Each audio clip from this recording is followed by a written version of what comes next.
hope y'all fellas tune in from the beginning. Hope y'all got y'all notifications on. But we gonna help you out today. We gonna simplify match coverage for you guys. Cause anyone can sit there and tell you what something's gonna do. But do they properly explain it? Probably not. Let me get one set. What I do with my...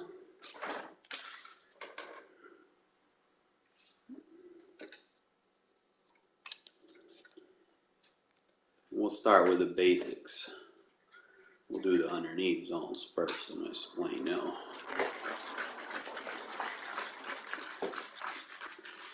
Underneath zones match principle to anything that goes under. Okay? Whereas deep zones match principle to anything that goes over. So I hope y'all understand that. Reiterate. Underneath match zones match to the under. Over the top deep zones match to anything over the top. So here we go. Try to go in practice mode.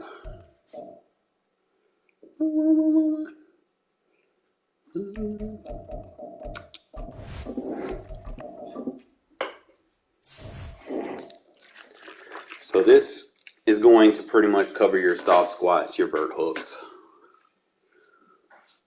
seam flats, quarter flats.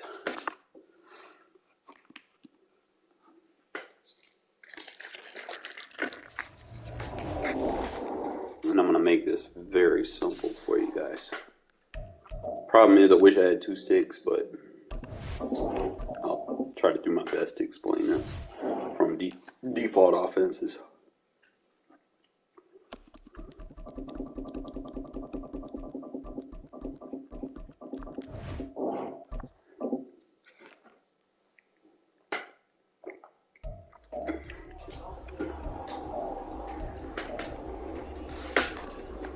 We'll start with a soft squat, the way everybody understands.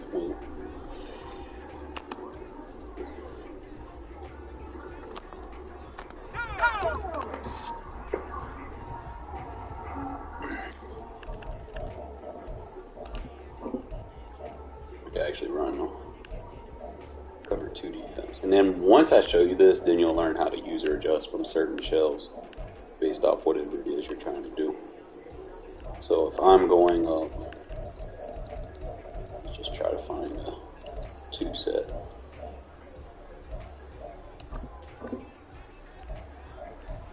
For the purpose of this, we're just kind of go with slant flats. All right, so the target zone that we want to look at is going to be the soft squat over on the right. Don't worry about what's happening on the left, okay?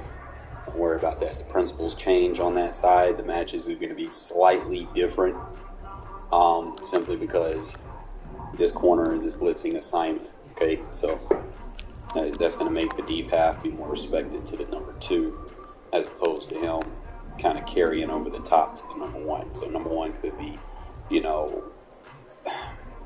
match and release. But what we're going to do is just going to kind of pay attention to the right side of the field. I'm not going to do anything with pass rush or anything. And I just want to slow it down for you guys so that you guys understand how this is working, okay? Soft squats, as long as anything goes. Now, we've covered this. If it's a vertical concept, it's going to be man everywhere he goes until something crosses. That's pretty much the concept. But when you're running like something to the flat, if the number 2 goes to the flat, what happens is the vertical hook is going to play the number 2. All right, so he's going to be man on number 2 wherever he goes unless he goes to the flat. All right, so their assignments are going to basically just swap. But he's also going to seal off that passing lane on the slant. So you can't get a quick pass on the slant with it. It's just something that you need to pay attention to. And then as soon as he crosses out, the soft squat is going to rematch to the flat. All right. Now, as far as your user would go, now we can watch this other side and kind of pay attention. This is why I said we don't worry too much about this side because it's blitzing. So remember, now you might decide to do user adjustments out of this simply because it's a spread set, and I probably wouldn't run a cover 2 sync versus a spread set if both sides aren't symmetric. So we can use this as a teaching tool for our user adjustments, okay? So the first thing you see is the vert hook is initially going to try to match up with the number 2 because the running back is check release. But the way matching zones work in this game is if they're not close enough, they'll kind of zone off real quick. So as you can see, the slant, he's going to rematch to the slant, but he's not close enough to play man. So he's going to play zone because you got another crossing concept coming right behind it. All right, so like I said, your soft squats are going to peel off and play to the flats. And it's going to be good versus like situations where, you know, people are taking a while to throw the ball. Now, if you're dealing with someone that's good at really, you know, getting quick reads off, you know, it may be a problem, but it may not be much of a problem if it takes them a lot of reps to get down the field. You know, as long as you're able to tackle where the spot of the ball goes, you should be fine. But other than that, is really just the main concept that I want you to understand is how each of these zones play their assignment and coverage. All right, so that's going over the soft squats. Now we're going to go over the next assignment, which is going to be the quarter flats. Now you have two different quarter flats. You have quarter flat read palms and quarter flat read quarters. And their assignments change based off of which one you choose. So you don't have those in dime, but you do have those in nickel sets. So we'll start with the palms coverage, and then we'll do the I want to say quick slants. It should play like a cover 2, because see, the ruling for palms coverage is if 2 goes to the flat, 1 comes down. So the corner would take the flat, and then the quarter flat would take the whoever comes in. So if they swap and do a switch, palm should pick it up like it's cover 2, just like we're running a cover 2 sync. Okay? So we'll slow it down, just kind of let the play run. And the only way that things change is if nothing goes vertical. So if everything's short, the quarter flat's still going to play the flat. Like I said, I have to be on offense to kind of force, you know, other things to happen, but it should play it like almost like a cover 2. As you can see, we got the flats, and we do have 1 underneath. So all I need now, see, palms doesn't let anything get over the top of it. That's one thing I see. Like, it's going to play those flats real good, and it does tend to give up those seams. So I got to pick a play so that y'all guys can understand how palms work. So, like I said, palms will cover the number 2 to the flat.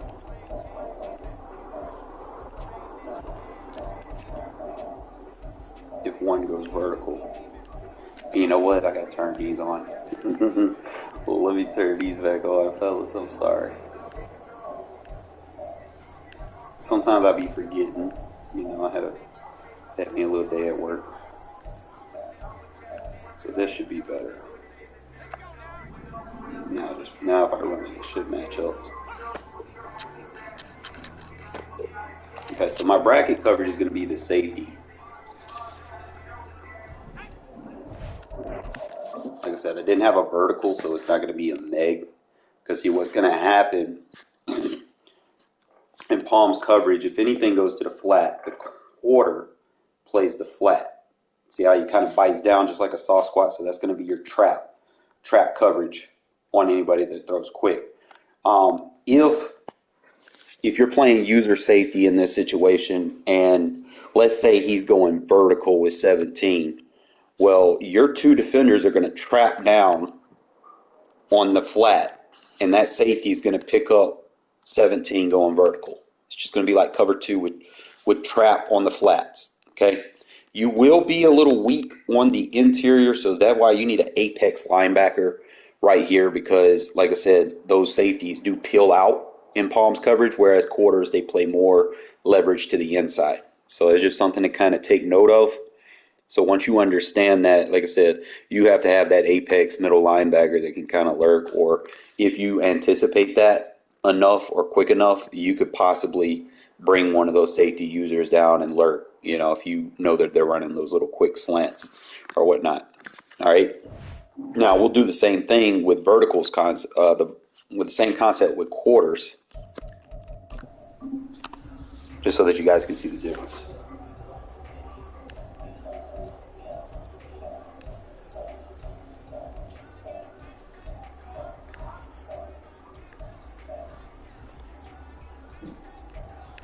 I do the same thing. I'm intentionally not calling vertical concepts so that you guys can just see how the flat zones are playing. All right, so in quarters, what's going to happen, it's going to be slightly different. That quarter shell on the outside is not going to trap down.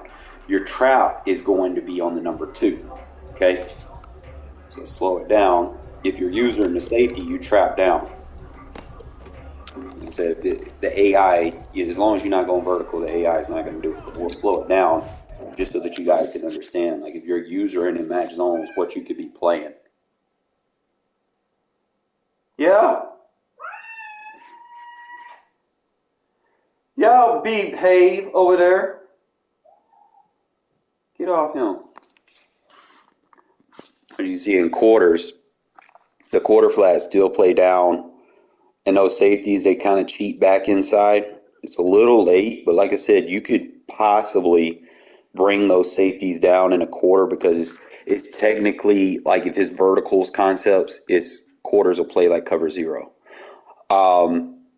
If it's Palms concept, and you go verticals, it's more like a cover 2. But it's just something that you guys can kind of key in on if you're running this.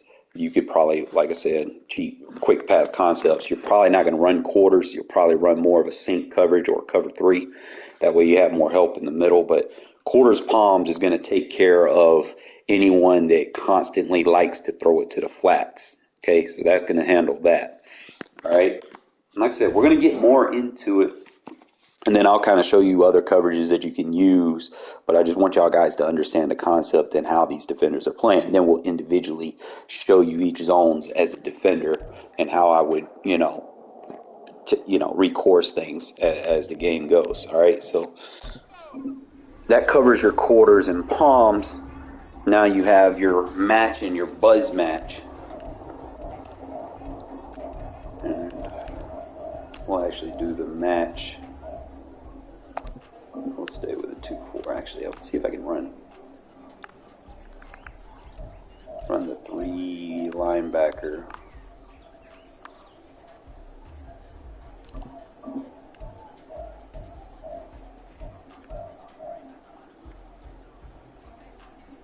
And anytime, like I turn auto flip off. So anytime I'm matching, I want to make sure that my corners are matching up with the receivers.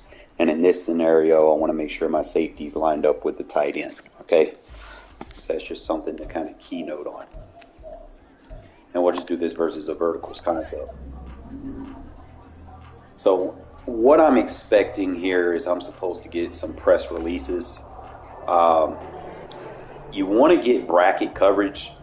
I try to teach a lot of everything has to match up from the gate. As I was showing you earlier, if that vertical hook doesn't get to where you want it, see these are just standard hook curls.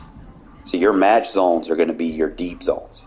That's the thing. So you're going to have 2 hooks that are just going to stay there, but your matches are going to be your safety, your corners, and your third. Those are the only thing that's going to match. Your box is going to stay right where it is. I'm not sure. I could probably put him in a match zone if I wanted to. So I could get a bracket coverage on that tight end if he goes vertical. And if I want, since I got that match zone, I can send my 4th rusher from behind because it's not going to let me put a match zone on these inside linebackers. I mean, it'll give me a mid-read, which I can use, but I don't need a mid-read if I have a deep zone. So I can just kind of lurk. So if you're playing a cover 3, you can actually sit here and just lurk with the middle linebacker with your matches on and run it like that. Okay? So we just turn the match on, and I want to kind of slow things down. I know I did give him up, but I want y'all to pay attention to what the vert hook does.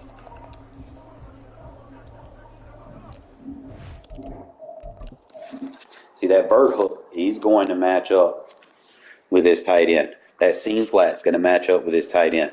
I'm going to have him bracket coverage over the top and underneath, and then he's going to be running right into that safety. So if he runs anything, see how he has a cross?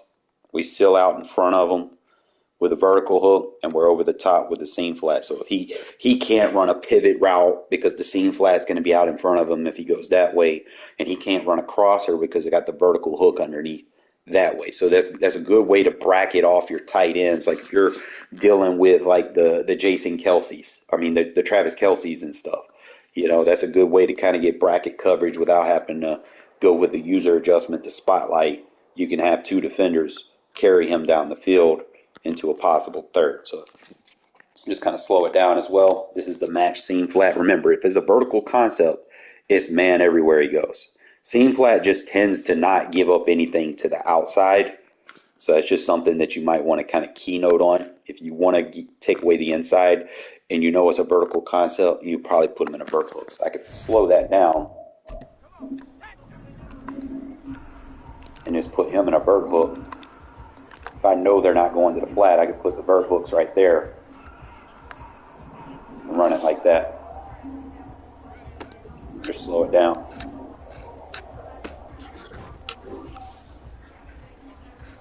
So I think the safety didn't get a vert hook assignment.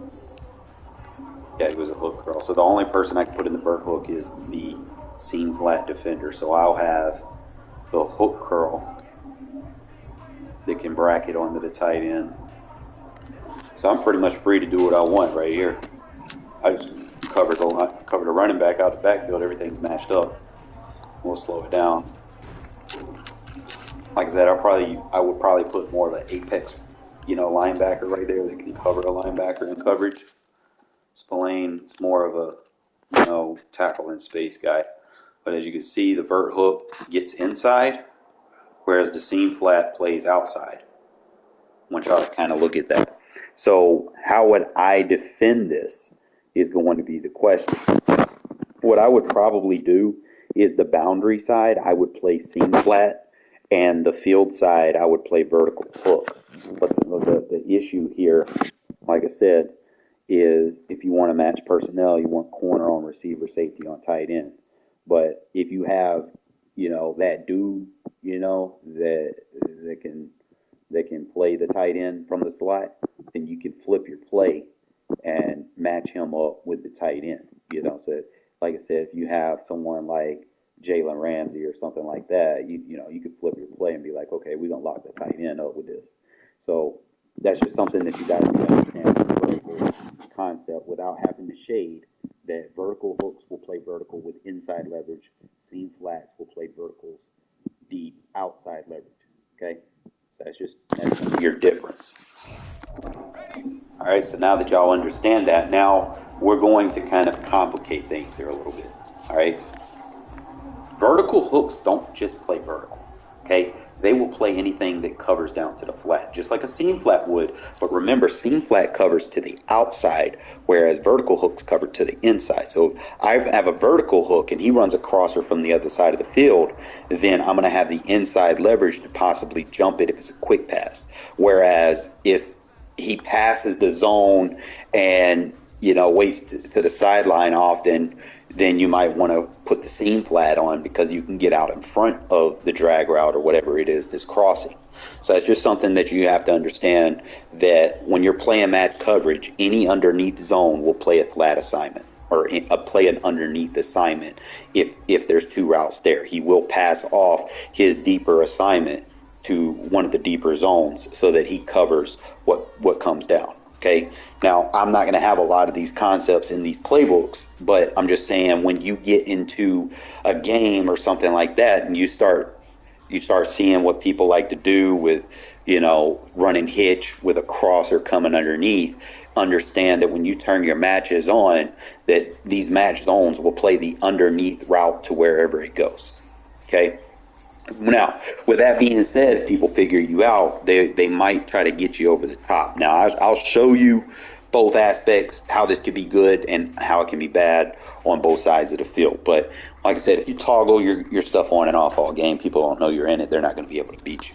The easy way to do that is just go to the coaching adjustments, turn it on, and then if you need to turn it off, all you got to do is go with the defend the sticks adjustment. Okay, that's only if you feel like people are trying to exploit when you're in match. If you toggle it on and off, they're not going to know what you're doing. Okay, so let's just kind of go over the cover 3. Let's kind of give y'all some reps of how I would play defense. I'm just going to show you if you can turn it off with play the sticks without having to turn it off in your coaching adjustments. It's just a quick adjust that you can do. That way you ain't got to keep turning it on and off from the coaching adjustments. So if I'm sending these match coverages, I like to blitz with them because I don't want my opponents to have time to take a wide receiver and run them all the way across the field and then have 2 extra, because you need 5 routes to beat my match coverage. And then you need to wait until it opens. I'm not going to give you time for that shit to happen. If I'm blitzing with my match coverage adjustments, you're not going to have time to beat it. You have to understand what's there quick. You got to get rid of it quick. You got to play like I play offense. You got to distribute that ball. And I don't give people the time of day to make those type of reads. So what we're going to do is we're going to go up against random shotgun. Let me see if there's... Everything's going to be pretty straightforward. Now, with match coverage on, one of the first things that is going to be crucial here is if you know your opponents are going vertical, then go match outside thirds. If you're going to play off coverage, you could do match outside quarters as long as you, like I said, as long as you know they're going vertical. If you press an outside quarter, you might get beat off press because quarters is going to be more inside leverage, whereas third pretty much squares up with them. You're not going to get beat up over the top as long as you have a decent 1 and 2 corner. Now, if you got, someone out there that shouldn't be out there, he's probably going to get beat. Like if I'm starting Amik Robertson and someone has like DK Metcalf out there, then yeah, obviously. But other than that, if you have decent corners out there that can cover, got decent stats, then they're not going to get beat over the top with a match third user adjustment. So let's kind of put the thirds on the field, and I will actually press them. The next thing that I want to do is remember, if this tight end drags, if I put this guy in a match zone, if he drags, then he's not going to follow him, okay? He's going to play anything to the flat. So what I'm going to do is I'm just going to put that seam flat over there. So let's say if he blocks because he's worried about the blitz, what I'm going to get is bracket coverage over there on number 16, okay? So I don't have to worry about that. So the next thing that I want to make sure that I'm covering is if anything possibly goes vertical. So what I want to do right here is I want to put me an inside third sitting in the field, all right? The next thing I want to do is I want a vert hook on that backside. I don't want a seam flat. I want a vert hook. The reason why I want that vert hook is because it's going to play the flat. If that running back runs a wheel route or anything like that, he'll bracket off and cover it. But at the end of the day, if something drags to the flat, quick pass, the vert hook takes it to the inside. If it's a drag delay pass, then the seam flat would take it to the edge and get out in front of the pass and pick it off. So it's just something that you guys need to kind of key in on. You can opt to leave these guys in man coverage. It doesn't matter. You can probably just use or whatever. Just kind of run the reps, and he's going to run the ball. I probably should have put it on random pass. See, I'm sitting here trying to send a pass blitz.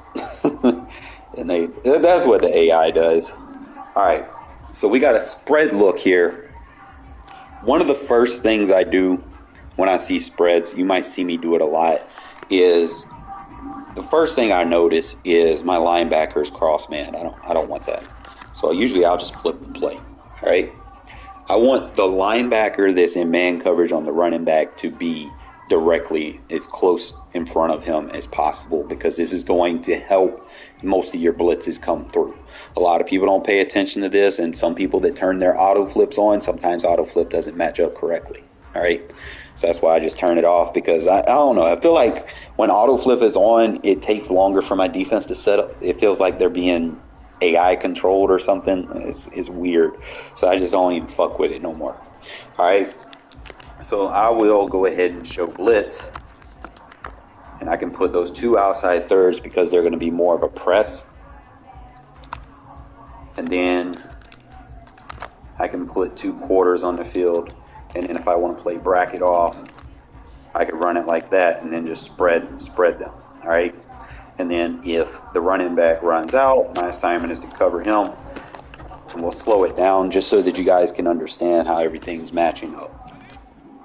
And like I said, if I get to a situation where I feel someone's doing something too consistently, I can change up zones to appropriate. So pretty much what we got is the flat's going to be covered with the seam flat. You see how the third is going to play over the top in that regard. Now I could put the hook on that safety. I don't need to put both of my safeties deep. Just kind of pay attention to what people are doing. But for the most part, like I said, I'm not giving up the flat. And you see how the vert switches? This is actually pretty good. So if I know he's going to run a slant flat, that vert hook, he's going to play him to the flat with inside leverage. So if he quick passes, I guarantee that linebacker lurks it. Now, if he plays the slant, watch how the vert hook gets underneath. Okay? So what you might end up doing is probably put a soft squat right here with a deep half on that side, because you got the vert hook. He's gonna be there with the running back, and you also got that guy in man coverage on the running back as a user. But just kind of something to keynote on. You see how he seals off that slant. If slants are killing you, and they see you in cover zero, and they think, oh, he's in cover zero, I'm gonna run slants. Well, I play my defense to make you think something's open. All right. So right here, really, this is probably the best case scenario to use the outside third. I wouldn't always use it versus trips, but I will use it versus the ISO if I know he's going deep. All right. If he's coming underneath, I have the vert hook to seal off the slant. On the other side, I want a soft squat, a deep half, and a quarter. Okay, those should match appropriately. Now, if I want to really just get technical, I could add a seam flat, and he'll carry 87 all the way. All right. And then last but not least, that's what we can do. Now, this works versus trips. The reason why is because you might deal with people that run stick concepts. Where they might run a slant coming across the field, the vert hook takes the slant away. If they run the stick to the tight end, that seam flat's going to jump in front of the tight end option, and then that soft squat's going to take the flat read by the number 2 slot, and that deep half should match up with the number 1 on the fade. Okay. So we'll slow it down. And we'll sit right there. We got bracket coverage on the flat.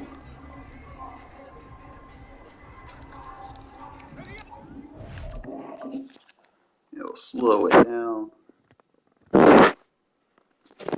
So he went to the number 2. So I probably could put the defensive end in that case in the seam flat if I want to bracket off on the tight end on the hitch. Seam flat plays the number 2 to the flat, number 2 vertical to the flat. Soft squat carries number 1 vertical deep until something comes to the flat. So we have bracket trap coverage coming down to the flat if he throws that. And that's a tackle for a loss. You want to give them the illusion that something's open, because people see people rushing like that. They see you lined up like that, they're going to try to get rid of it quick. Then you drop them off into coverage. And I like how this third vert hook works to kind of seal off Devontae. I don't even have an elite corner on Devontae. Devontae has route tech. And I think we do a good job bracketing him off with that coverage. See how we got that linebacker just carrying them back deep without even having to set zone drops. Them routes, when they match, they're going to pretty much stay in the vicinity of wherever those route concepts go, which is something that I like. And then just kind of look back on this, the quarter and the deep half. That quarter is going to carry the number 2, whereas that deep half is going to take the number 2 over the top to the outside. So if you want to bracket and you know they're a good pass leader and you want to keep them from throwing it inside and outside, you can do that route concept. You might want to be mindful for these dig routes. So like I said, that's why I send blitzes with my match coverage so that you ain't got time to hit those deep medium route concepts. I want you to force the ball somewhere quick without making a decisive decision. I don't want to give people time when I'm sending something, okay? Now, most of the time, I'm probably not going to be matched up correctly. Like, I would not line up like this. Usually, I'll start my games off blitz heavy. Like, I'll stay in man blitz early, and I might do 1 or 2 adjustments. Like, I'll keep it very vanilla early and just send the heat. I want to get my opponent scared of the pressure. I want them to change their play style. So once they start changing their play style, I can get lax with my coverages, and then we can start playing the chess game. But mainly, I want you to be scared of the blitz. That's idealistically my mindset. All right, I'm not going to do it versus this play because I would not run a 3-4 versus that formation because of the pass alignments that could happen. There's just some plays that you just don't do it. Like I said, rule number 1, like I said, this linebacker has to match up. Rule number 2, you need to press that outside third. And then what we can do on this side, I can put the quarter. If he does a quick pass, I can still keep that vert hook right there. And I could probably do like a vert hook over there, kind of sell the blitz, and then there you go. That way they play tight.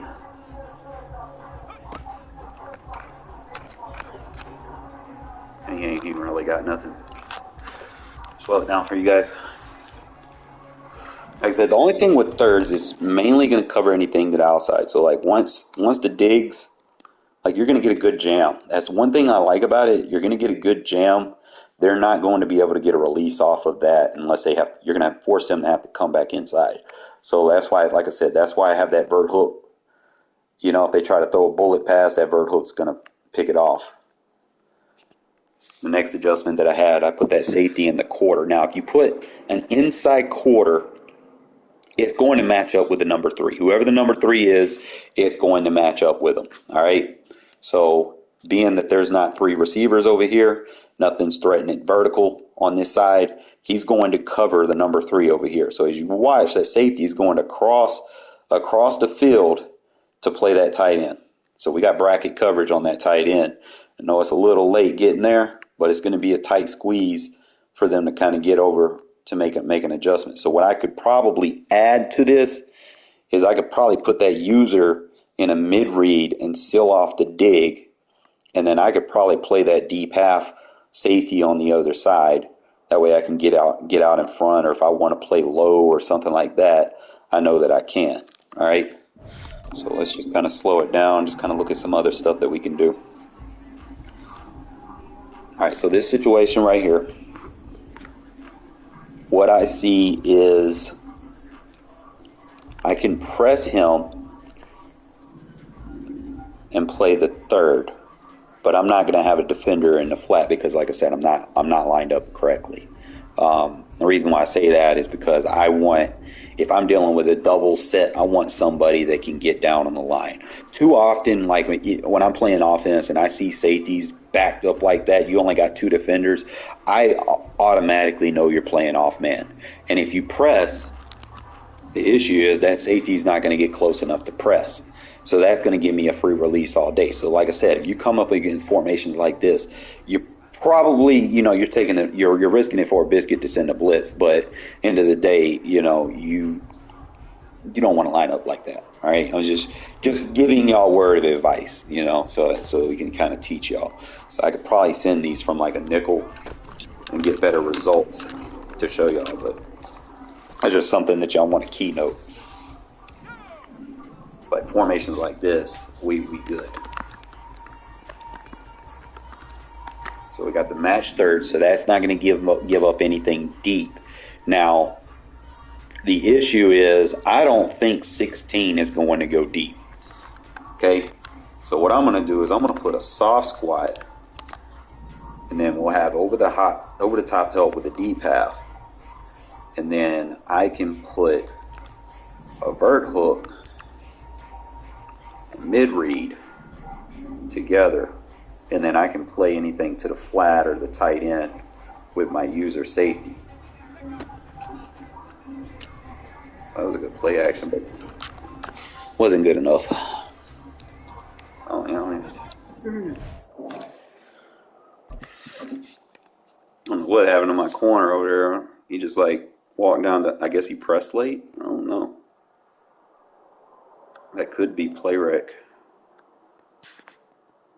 That was just, that's probably his route tech getting loose. Because he froze. I ain't gonna lie. We're not gonna worry about him right now. We just pay attention to the other side. So the soft squat deep half combo is gonna give me, he's gonna jump down to the flat. So I'm probably gonna just make sure the strong side, I just rock the soft squat. And I think the only thing that I might do is the strong side. I need to put the mid read instead of trying to mid read the backside, because I think he was manned up with the running back and then he bumped into the mid read, so that opened that up. So I gotta be careful. All right, just kind of pay attention. Run it flip.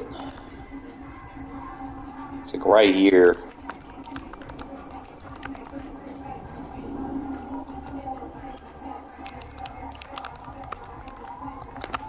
I might run it like a cover 5. Okay, they don't have cover 5 in the game, but you have to create it. So in this situation, what that seam flat is going to do is he's going to take the tight end vertical, unless he goes to the flat, or whatever goes to the flat, he's going to take the flat. So let's say he goes vertical and 16 is running a smoke screen. He's going to cover the smoke screen. See, a lot of people that I play stay in man coverage, and most man coverage is off man. That smoke screen with a rat catch is going to eat on that shit all day. You cannot play man against someone that knows how to attack it. But that's where these match zones come into play, because if you're going to run those little smoke screens, if anything's to the flat, those match zones, it's going to play to the flat. It's just going to take away the quick read on the tight end, probably get a jam, and then he's just going to go ahead and go to the flat. Now, if he goes vertical, I should have bracket coverage, but we'll slow it down. And if I'm worried about anything, like I said, strong side of the field, I can put that mid read to kind of seal anything away to the middle of the field. And it's a run play, typical. I want them to pass the ball more. Wish I could. Trying to get y'all some passing reps.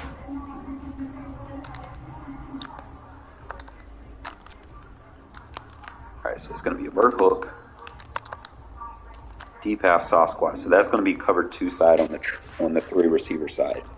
On the back side, I'm going to rock the third press, because you can't get over the top on it, with the inside quarter, seam flat, mid read. You got to show blitz so I can spread those linebackers. And he runs the ball again, but like I said, because it's the alignment that I'm using is going to allow me to get sheds, even if they try to run the ball. So I'm sending 3. It's like a 3-man rush that's just shedding. See how the defensive end just gouges through there? You get a lot of chucks on the field. Like, you do have to be careful when you press, because when you play someone that runs the ball, press doesn't always get you off your guy. It makes it easier for you to get run blocked. So it's just something to kind of keynote in when you're running these type of defenses with show blitz. Show blitz is for the pass. It's basically pass committing without pass committing. Okay. So you only do that if you know for a fact they passing. If they running and you show blitz, they might gouge you. You might get a shed depending on your ratings. All right. So it's just something to pay attention to. Like I said, I use edge rushers in these positions because pay attention to it. This is a 3-4, but pay attention. He's in a 5 tech. He's in a 5 tech. That means they can be the edge, even from the inside, and then I can play off-ball linebackers from the outside and play these match zones a little bit more, conveniently, as opposed to having someone with like a 40-something coverage rating. It's just, understanding how alignments work and understand the D-line text and stuff like that is going to help you. Now, if I run it as is, they might be a little bit inside, or I might have situations where, they might not be exactly where I want them. They might be in a 3 tech. I don't want my edge rusher in a 3 tech because I don't want them to get double teamed. That's really just kind of paying attention to your personnel grouping and how you want to utilize people so that you don't find yourself in situations where your guys aren't in position to make plays. Okay. So here's another situation. This is going to be more like a Trey Y flex. I want y'all to pay attention. All right, so I'm going to step my blitz up. So the first thing I would do versus Trey Y flex, because I'm not worried about the run in Trey Y flex because my user can pretty much take away that inside zone. So the first thing we'll do is we'll go ahead and show blitz. Second thing I want to do is I want to put a deep half on the tight end, quarter on this safety, third on this safety, and if I need to, I could opt to put that mid read right there to seal off anything. All right. And if I'm worried about the running back to flat, I could get bracket coverage on the tight end if he blocks the running back.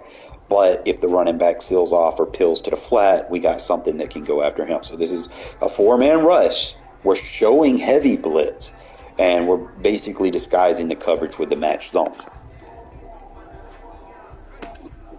So we got peel off, we got bracket coverage underneath, nowhere to go. Slow it down for you guys. I love doing this versus Trey Y flex, bro. People like to run this formation, and they don't realize how easy it is to defend. Slow it down. We'll look at the deep half seam flat. Seam flat, like I said, he's going to play underneath unless anything goes to the flat, all right? I see him peel off to the flat, so my user, I'm going to grab the underneath. Deep half, I just don't want to give up anything over the top, all right? So I ain't got to worry about him right now. So as long as my user understands that I have to be bracket coverage, I'm good, all right? So I could bracket either one of these until my help comes. All right? So that's that side of the field. This is going to be the inside quarter. As you can see, he's going to play the number 3 wherever he goes. Like I specifically said, he's just going to be over the top. He's just going to kind of match up with him. This guy's going to stay in man. I could opt to put him in a seam flat and he would defend 16. And then I would have to play underneath with the safety to defend number 11. The outside third, pressed. You're not going to be able to beat pressed outside third. Even though he doesn't get the press animation, him just playing down, for some odd reason, you can't beat him over the top, which is good. All right. So now we kind of went over some of that stuff. I'm going to kind of get into the gameplay because you know what that's y'all here for the tips, but y'all love to see me make these boys rage quit and regs. Because I be putting that shit on display, man. Because if I eat, you eat. I find something out, I'm going to teach y'all guys.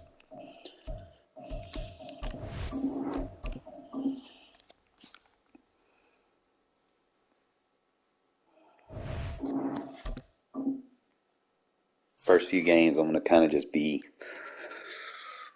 soaking it in, playing with the low overall team.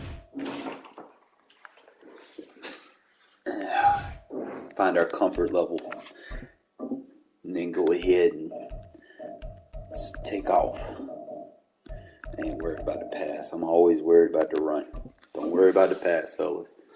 Because if you worry about the pass, you'll get some shit show animations. Like your DBs will jump for the ball. NFL on Sports here at Highmark Stadium in upstate New York. Today, two AFC teams set to do battle. Your DB will start jumping to the ball based off of how you play coverage. So if you play defend deep or defend medium and they throw underneath, you're going to get a jump animation, but it's going to be nowhere near the ball. And they're basically just going to have a rack right behind you. No, we're not dealing with these stupid kicks. And we are underway in Buffalo. Oh, trying to gauge the sun, and he muffs it. And they're going to have really good starting field position here as that's taken up close to the 40. All right, so we're doing the slot.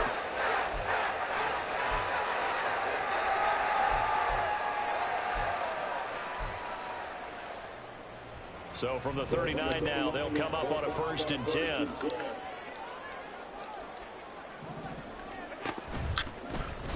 They'll start out here with the option left. I hate when they dive like that. And out of bounds on the other side of midfield at the 45.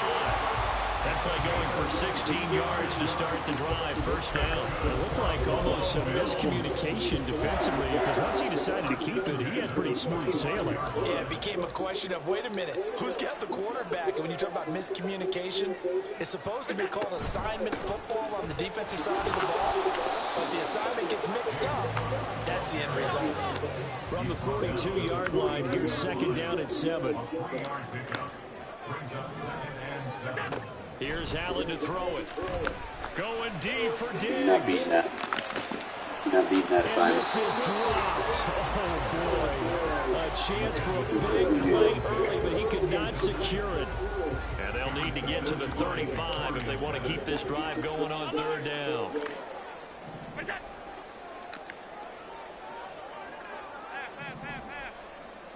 Here we go.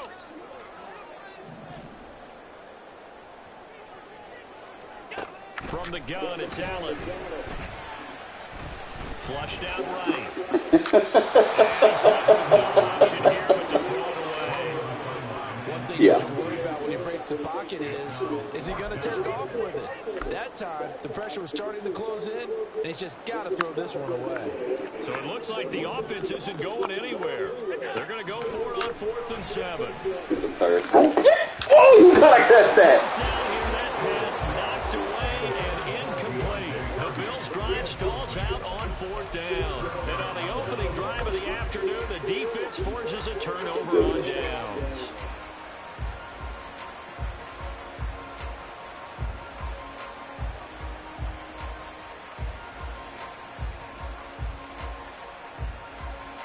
So good starting field position for them here as they come up 1st and 10 at their own 42. Now it's O'Connell. They swing that out wide to Jacobs. So give him 5 yards there on the pitch and catch. And that's going to bring up 2nd down. Here's O'Connell. Disadvantage of running man coverage. And he will slide to a stop. He does Let have that slow ass quarterback take off. a good pickup there at 22. And you're gonna stay in it? 1st down throw, O'Connell. I went right. I went right as a touchdown. Please stay in there. So 2nd and long, and got to be careful not to fall out of field goal range. Throwing, O'Connell. He finds his man complete. I'm gonna get out of man, bro. And he's got a 1st down as the tackle made at the Bills' 16. It's just too easy. That one good for 20 on the catch and run. So the ball down to the 16 here for 1st and 10. Now O'Connell. And it's caught. Touchdown Raiders. Trey Tucker. Well, my grin just gets bigger and bigger when I see something I like. Taking the early lead on the road here in Buffalo.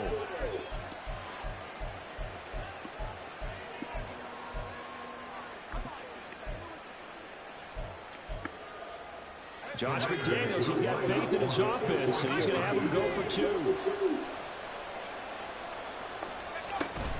They'll try and run it here. And he will get in to make it 8-0. I love when I get in with my 7th string running back.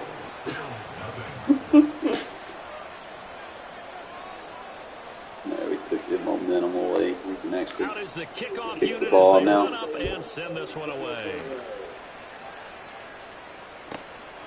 This taken in at the goal line. And he won't get this to the 20-yard line as he's down at the 19. Pay attention. The Bills come to the line to start their next drive. And last time they were stopped on 4th down, had a drive stalled out. We'll see how they respond this go-around. I'm eager to see what their mindset is, because moving the ball, feeling good, and then that. Try me with that bullshit-ass RPO again, bro. Do they go back to the bench and go, oh, boy, they got something for us? Or do they go to the bench and say, we blew it ourselves, let's get back out there and move the ball again? And is it different when you get stopped on 4th versus punt? Is that more motivation for the deep? Throw left side is complete on the diving effort. And they're able to get this one across the 35. Throwing on 1st down is Allen. That's caught by his tight end, Dawson Knox. And he'll go out near midfield at the 49. Another nice gain. That's now 30 yards between those last 2 plays. Allen to throw once more. That is incomplete. Normally he's pretty reliable. Usually catches what's thrown to him. On that play, he simply dropped it. An incomplete pass on 1st down. That leads to a 2nd and 10. Now Allen. The left side caught by I'm Diggs. disappointed in even that one. But he played it tight. I think he had it. Touchdown. Stephon Diggs. 51 yards. And the Bills have come back to make it a 2-point game. Extra point by Bass, up and good. And this is now a 1-point game.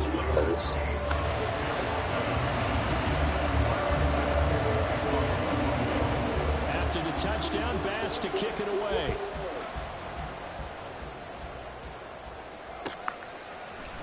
DeAndre Carter now from his end zone. And that decision to bring it out ends up not being a good one. Cost him about 5 yards as he's tackled at the 20. The Las Vegas offense ready to start this next drive. And they'll just simply be looking to build off the confidence of the last time out where they scored a touchdown. And confidence is powerful. Told you stop playing man, bro. You ain't defending him.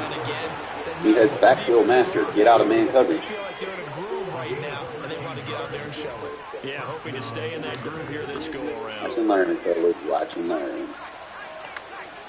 Never gonna get it. Never gonna get it. O'Connell on Never 1st and gonna 10. get it. Oh, no, no. Stop playing man, dummy. 45 before being tackled. A tight one. 8-7 our score after 1 on EA Sports. Back-to-back good plays have them on the move on 1st down.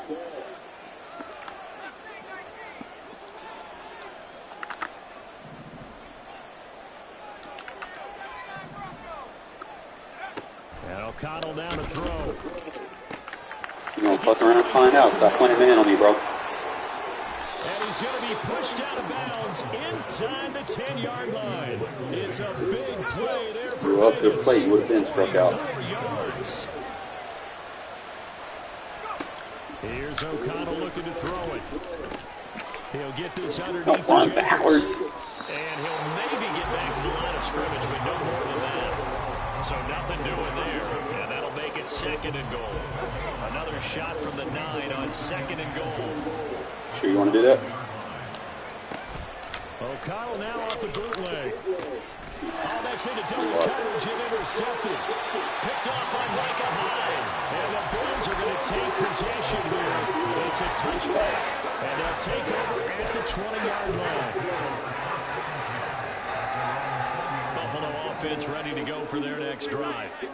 Well, certainly they'd rather have the scenario they had last time. Now, Charles, remember they had the short field. They took it in the end zone. Now this is going to have to be a longer, more sustained drive if they want to get points. Yeah, a little bit more of a quick strike opportunity last time by where they were on the field, and you're exactly right about that. But now, backed up a little bit. It's that old expression we love to use. Time to trick it with the ball down the field and try to do it again. The catch and run, good for 18 and a first down. For many teams, the evaluation of tight ends has really changed. We used to wonder about how they would block first and foremost. Now we want to know how these guys can run, because we envision them in offenses catch the ball. How much yardage can they gain after that? And that on display there for a good pickup. And he's out of bounds just before the midfield stripe at the 49.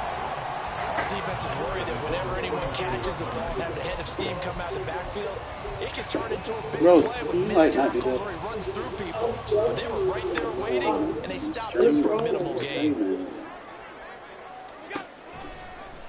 Now an option play on second down. And he probably should have given that one off, as he's going to get hit and taken down behind the line.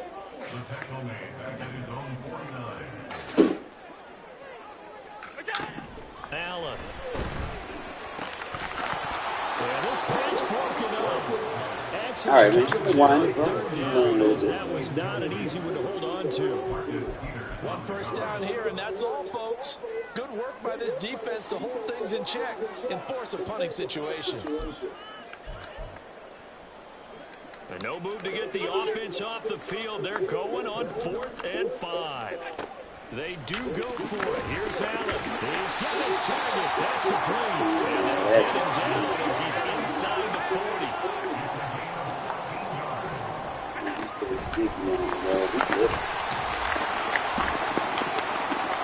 He's tackled a yard short of the marker. Good gain of 9 on first down. Second quarter action, 1:56 remaining. Second down and a little more than a yard here. Up the middle, it's Cook. And he'll be brought down at the 21, just shy of the 20 in the red zone.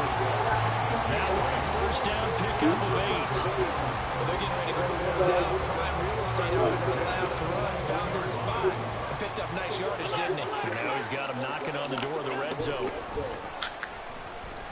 Eluding the pressure right.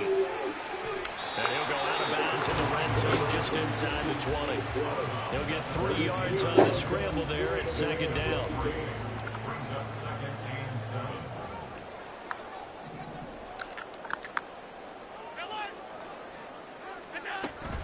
From the gun, it's a give to Cook. And he is into the end zone for a Buffalo touchdown. James Cook scampering home from 19 yards out, and the Bills have taken the lead. Extra point by Bass, up and good, and that makes this a 14-8 ball game.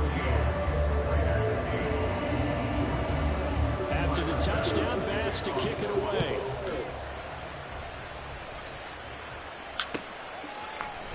From his end zone, here comes Carter.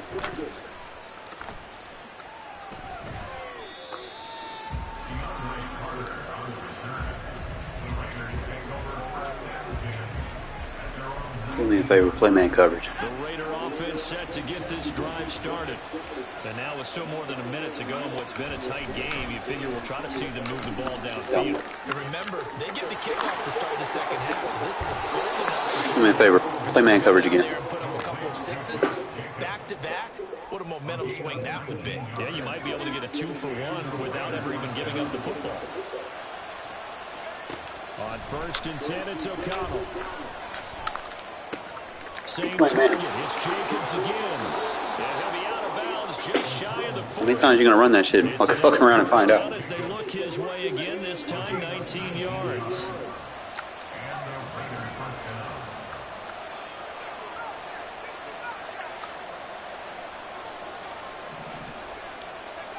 To throw here, O'Connell. Play man. Fuck around and find out. The Raiders going to use one of their timeouts. As the clock will stop with 45 seconds to go in the first half. My goodness, they've come out locked in on this drive. Play calling, execution, they are fully in sync. 3 straight passes, 3 first downs. They're moving the ball downfield almost at will. This defense really struggling to find answers.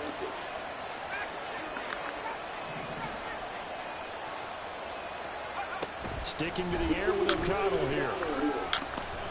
He's going to take a shot. Oh, come on. You're supposed to, run the option across the field, man. And the Bills are going to take over once again with a football at their own 20-yard line. You can't control which one he runs, man. That's the only thing I hate about those options. So sometimes he'll run that cut, be wide open.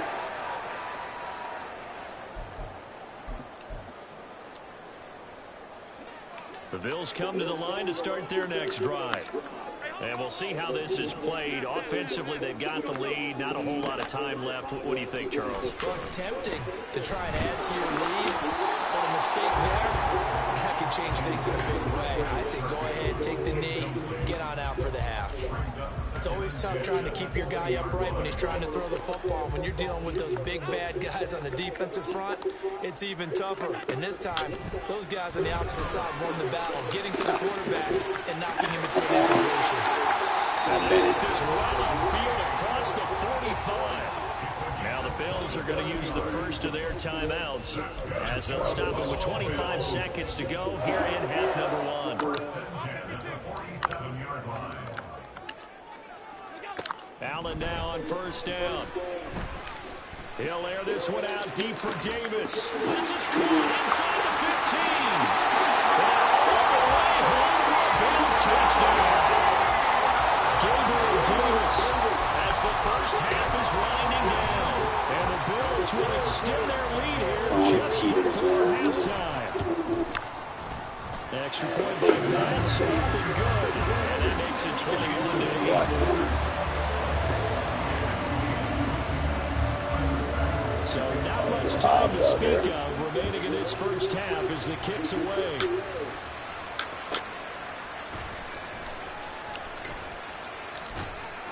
And he will make it back to the 15, and that's it.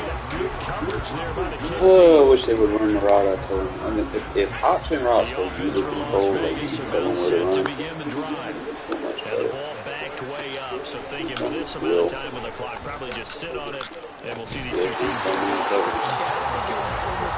Either side of the ball. Just go ahead and finish up the half and get on out and talk about it.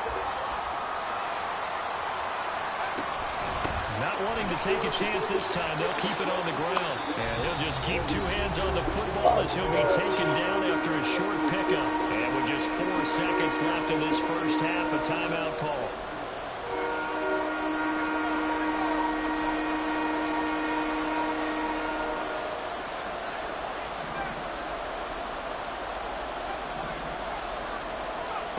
Final shot before break.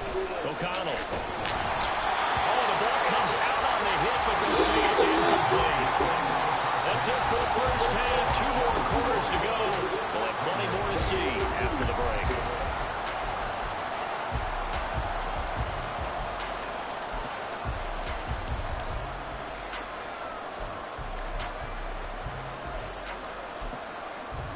And we welcome you back live now inside the booth alongside Charles Davis operating gun, set and ready to rock for the third quarter.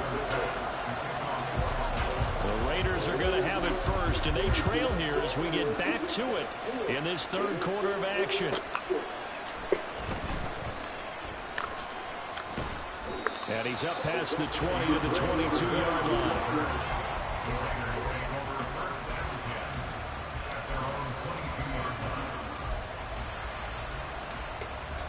The Las Vegas offense ready to start this next drive. By no means certainly are they out of this contest. 2-score game start of the third quarter. But you feel like if they don't get points and then they give up points, then it can become a slippery slope. This feels like an important possession. Yeah, and that slope becomes even more slick if you come away empty-handed on this drive, because then you give them a chance to extend their lead. You need some kind of points here, even if it's just a field goal. It's what I call one of those calming drives. Try and slow things down a little bit. Just about every quarterback is trained to really look downfield first before you come back and make a nice, safe throw. And in this case, that's exactly what he did. Found his running back, let him create some space. I hate doing sometimes. So I just do the play on pick on passing. Return, but not until he takes it back all the way inside the 10-yard line. Right. Suddenly it's first and goal after the interception. A quick change in the situation here. So after the INT, it's Allen. Touchdown, Bills! James Cook. He scored on the ground and through the air. And the Bills are able to strike quickly to add on to their lead. So now Allen and the Bills going to stay out and go for two. They'll try and throw for it. And they don't get it. They tried for the two-point conversion there, but unsuccessful. Let me take this thing for real. After the touchdown, Bass to kick it away. No, I don't need to. From his end zone, here comes Carter. And he's only going to make it to the 13-yard line and no further. In this position, trying to get back into the game, teams are looking for a spark from their special teams. That's not what they got, though. They got a setback, and they have a long field to cover if they want to try and put points on the board.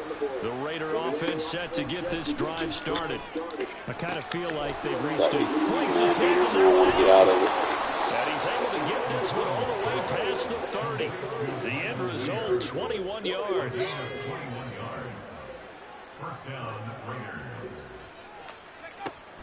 Out of the shotgun, here's O'Connell. Open man is Tucker. And they bring him to the ground just shy of midfield. 16 more on that one and another first down. A gain of 16 yards. First down, Las Vegas. Now it's O'Connell. To the right side, here's Mayer. And they'll work this down to the 40-yard line, tackled there. So on the other side of the field now, it's 1st and 10 as they've got things rolling on this drive. A throw there, but that's going to wind up incomplete. Another attempt, another incompletion, and when I look at the scoreboard and where we are in this game, it comes to mind that they have to start getting the ball in the hands of their playmakers. Throw it to the guys that maybe can take a short pass and turn it into a long game or make people miss downfield. They've got to have points, and the guys who can put the ball in the end zone, they're the ones that need to touch the ball.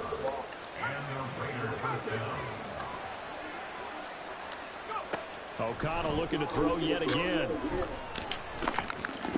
They would not let me turn around with him, bro. For the 4th time today. Teron Johnson able to pick it. And the Bills are going to get the first. He gets this past the 20-yard line. Really just having them for depth purposes.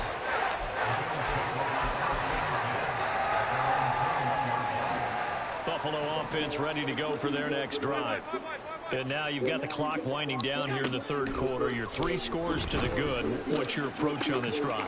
Too early to fully commit to playing the clock game.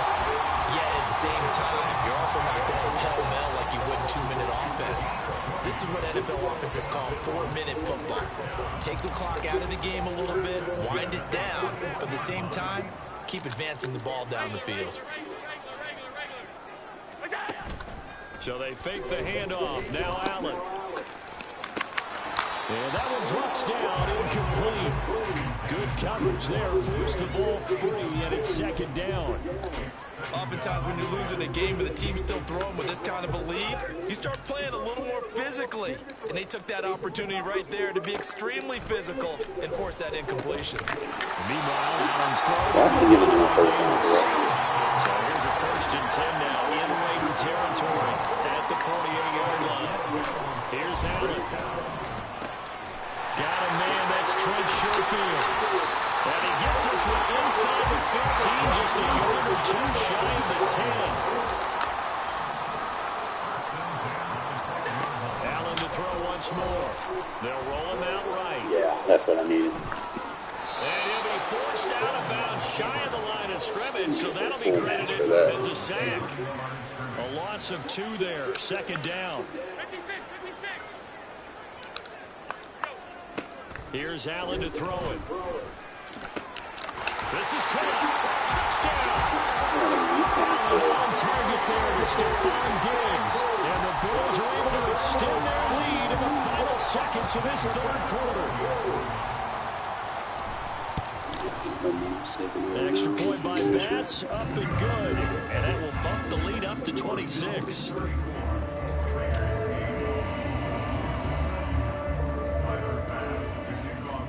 It's the first game of the day.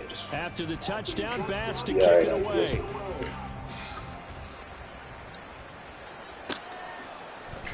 From his end zone, here comes Carter.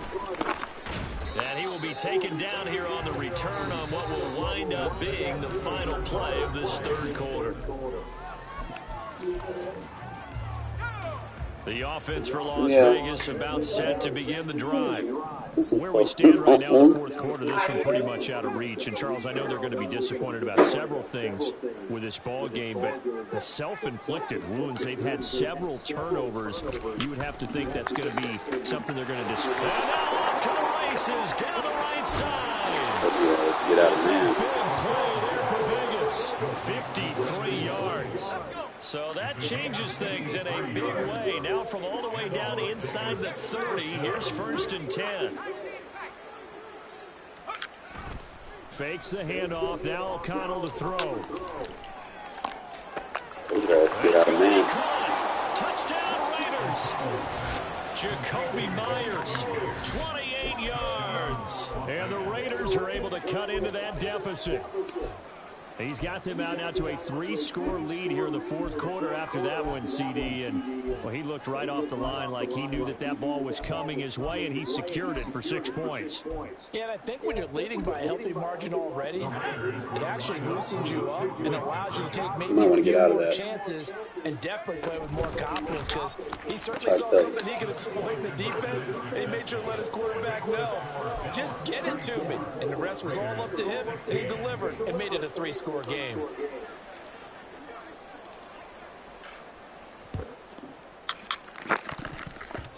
I didn't even touch the ball, bro. They recovered it. But hang on now, though. There's a penalty flag down. Well, CD, you understand. I mean, they're so eager trying to get back in this game here in the fourth quarter, but they touched that one a little too early before it went 10 yards. Brandon, in such a high-stakes scenario, everyone's feeling the pressure on this play. The special teams coordinator, which one is he going to pick in terms of kicks? Can the kicker execute it? Can the team wait for 10 yards? So many variables, and in this case, they didn't get it done. A good pickup there, 26 yards.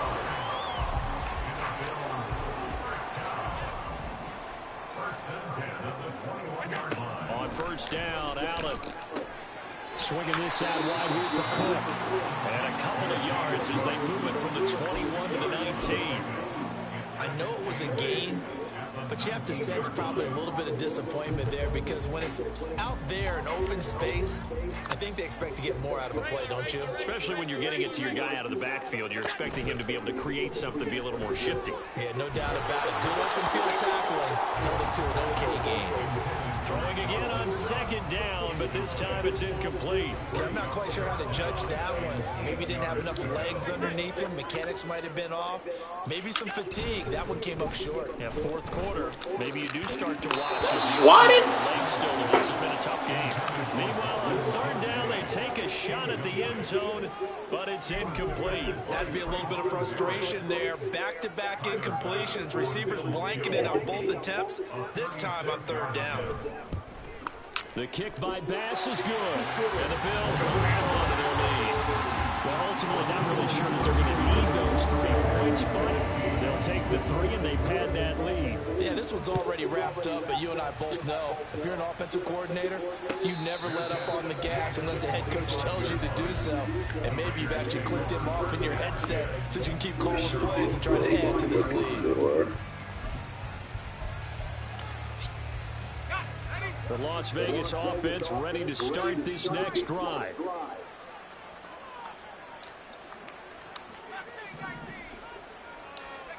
First down throw, O'Connell. Just advantage of playing man. Quarterback, you know. Field across the 45. No one there to help out downfield, but no problem scrambling for 22 and a first.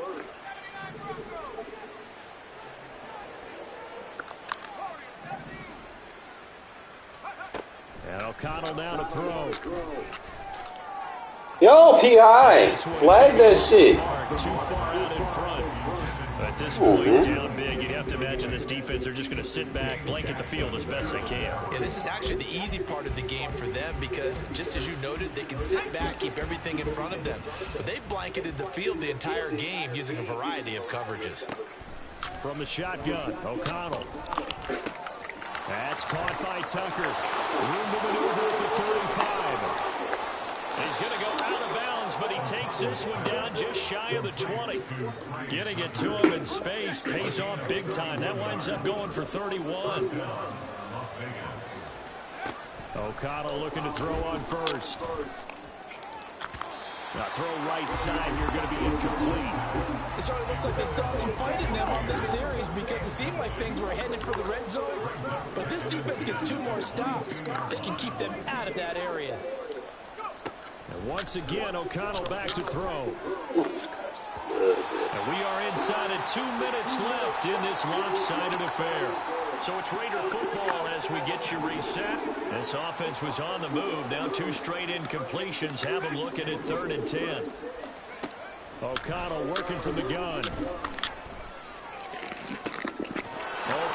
It's my man covered on me, bro. For the Raiders touchdown. A 22-yard touchdown grab. And the Raiders have got it back to a 2-score game here in the 4th. Now the Raider offense will stay out there as they'll line up to go for 2. Here's O'Connell. That's caught. And he is not going to get in here. So the decision to go for 2 does not pay off as they're unable to cut any further into their deficit.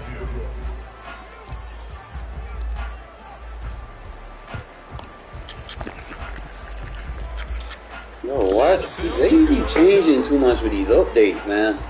Like, my kick supposed to go over there. Like, what the fuck? They touched that before it went 10 They yards. fucking with me now. Such a fine line, letting it go the required 10 yards, but also getting to it before the hands team can. Just didn't time it out right, and that results in a flag. We got to have 2 hands on the football here as they run on first down. And I think this defense knew what was coming as he is smothered behind the line. So Allen's going to look to throw. And his throw here is incomplete. That's your first Tight end has become a bigger and bigger part of the passing game in the NFL, but if you drop the football, that position can get swapped out with a wide receiver in that spot, a running back in that spot. There are other ways they can go if you're not going to catch the ball. And that's not just his first drop, his second drop of the game. And now the 3rd down throw incomplete as well. 3rd down is a down. Both sides know they absolutely have to win. And the name of the game for the defense is pressure on the quarterback. But pressure on the quarterback with contact, that's how you end up winning it. And with things looking pretty good on the scoreboard, they're going to keep the offense out there and go for it here on 4th. Allen going to throw. And it's going to be batted down. It will go the other way with the football. The Bills drive stalls out on 4th down. And the Raider D, they get the football back. Here's 1st and 10.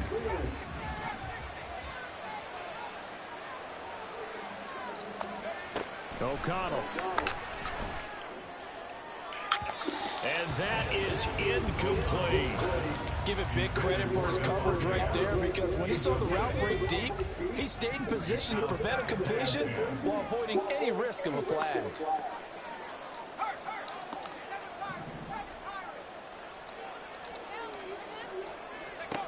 O'Connell back to the air on 2nd down. And that went too far in front. He couldn't reel it in. It's incomplete. Back-to-back incompletions, but we know this is definitely 4th down territory. Time not on their side. I don't think they want to try and get the 1st down in 2 installments. I think they got to go and get it right here, right now. O'Connell from the gun on 3rd down. Gets this to Myers. And they'll get him down 2 yards shy after a pickup of 8. 4th and 2. The Raiders going to use one of their timeouts as they'll head to the sideline and talk over what to do next. Another big play in a game that's had plenty of them. 4th and 2.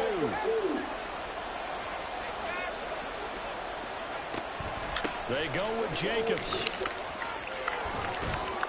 And he gets this one across midfield for the first down of the 46. I'm using a 62 overall quarterback. I know this type of running back. I mean, this size, this intensity usually gets better as the game goes on. I can just tell you from experience, the first few quarters, oh, you're eager. You come running up there, I'm going to tackle this guy. By the 4th quarter, you're coming up and thinking about it. And they take him down. The Bills get to him. Now the Raiders are going to go ahead and use the second of their timeouts, as they'll stop it with just over 40 seconds to go in the game. And that was a passer's nightmare. The front door totally shut down by the defense, so he kept going backwards, hoping to find another avenue of escape. It didn't exist. Pass complete. It's Adams. That's just his second catch of the game. They wanted to keep him silent. They have He's got like 5 yards. Defensive Catch up to him. Don't let the best player on offense beat you. Take him out of the game, and they've done a great job of doing that. Work in the middle of the field, and he's got a man complete. And he is into the end zone for the touchdown. So they still need a miracle with a clock where it's at, but they get one piece to the puzzle done. Still have hope. Okay, so they got the score. Do you go for one here and save the possible 2-point conversion for later? I think you do, because if you go for 2 here and you don't get it, that's deflation. Yeah. Now you wonder why you're even going. Now you're not letting me throw the ball. Pressure gets there, and he goes down. So he couldn't get rid of the football, and that deficit stays right where it is.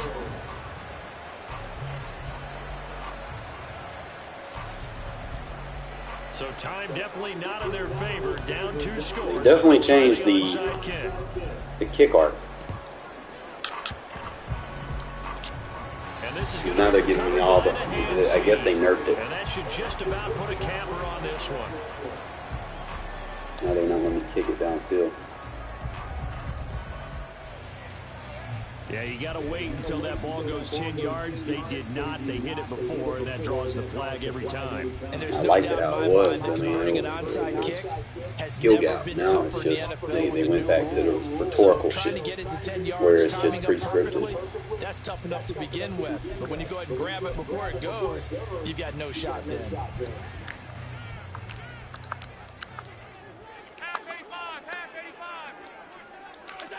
And Allen is actually going to throw it here. Flush to his right. And he That's not a fumble? throw that one away. I thought at first he tried to run, but he just kept buying time to his right. Finally, nothing there. He wisely gets rid of it. Here's 2nd and 10.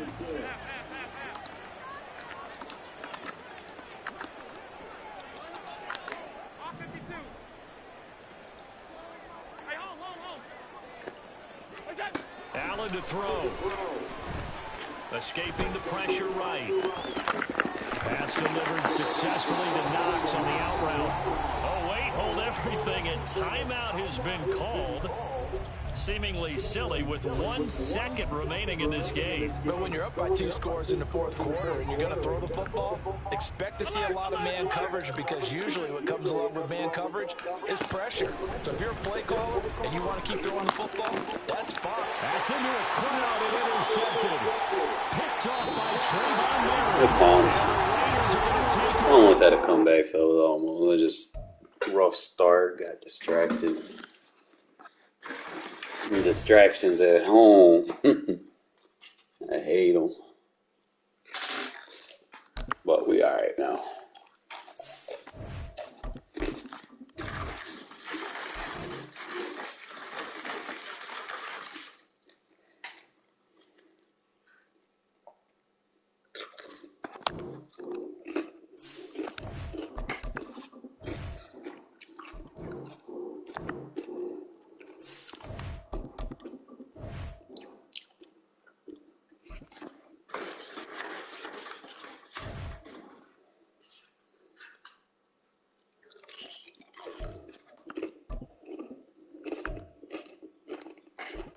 Texans.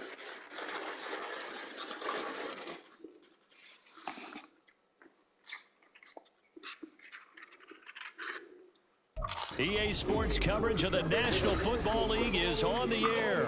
Today we've got a fun little clash in the AFC, as it'll be the Houston Texans taking on the Las Vegas Raiders.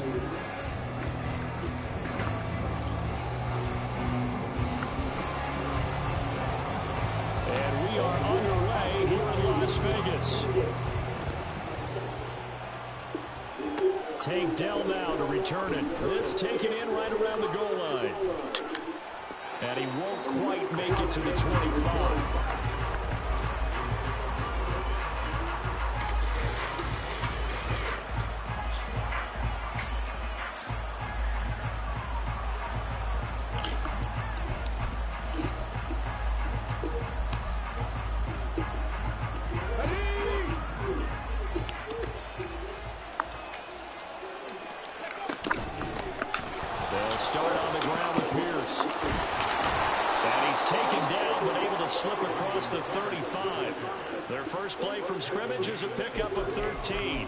Job there. Pretty simple. The hole was created. Runner just darted right through. Yeah, that's the kind of play teams are looking for to have some success early in a ball game. And if you're an offensive play caller, you mark that run down. Make sure you keep coming back to it throughout the game until they stop it. And they've got it well across midfield down to the 40 before it's all said and done. 23 yards on the play. And, partner, they're locked in man coverage out left and end up running a crossing route. Rounded it a little bit more than a slant. And he's just going to angle himself towards the right side of the field, and that's very difficult for a defender to shadow him across all that ground. Throwing on first down, but this one winds up to be incomplete. Well, they've been back on their heels a little bit here in this drive, but a chance to exhale just a little bit there with incompletion on first down. Now they have to gear up, try and get 2 more stops, and escape this drive.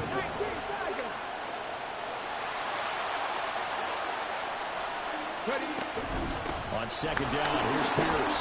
They'll get only 3 there, so it leaves him with a 3rd and 7 ahead. Pretty good little 2-play sequence there. You foresee incompletion, then a very short pickup. Yeah, now maybe bring in an extra defensive back or 2 because you want to try and defend on 3rd down. They like to play those nickel or sub packages, don't they? And that is incomplete, but a penalty flag coming in. This could be a first down. Well, that one hurts. I mean, it was 3rd down, of course, but now the penalty, and we're back to first down. Yeah, it hurts momentum in a big way, and they built that up here in the early going. Now, that leaves the opposition with a first down. That's a mistake you don't want to make at this point in the game. Stroud now on 1st and 10. Dancing to his left. And he's going to find his man out of the backfield. That's complete. And down inside the 10 here before he's out of bounds right around the 7. So the completion results there in 9 yards. And that'll give him a short yardage situation here for 2nd down.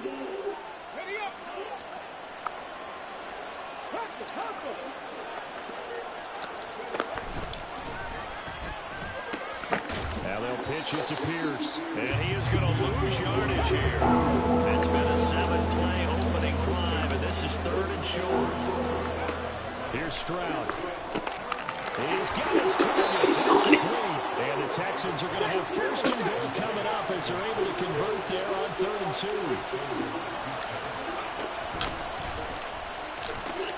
Here's Pierce. Will take this one in for a Texans touchdown. Pick that off if he does that again, though. Or get a fumble on it. Kaimi Fairbairn on for the extra point. And the Texans take a 7-0 lead.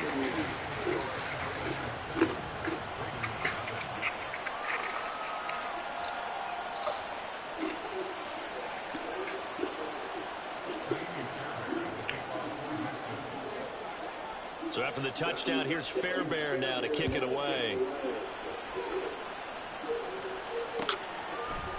DeAndre Carter now from his end zone.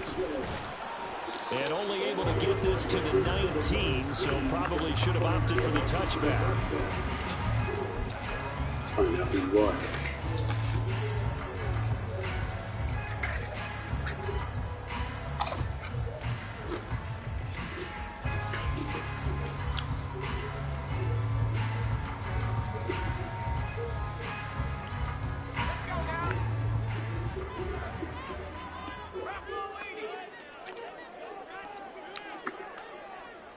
They'll send a receiver here in motion right.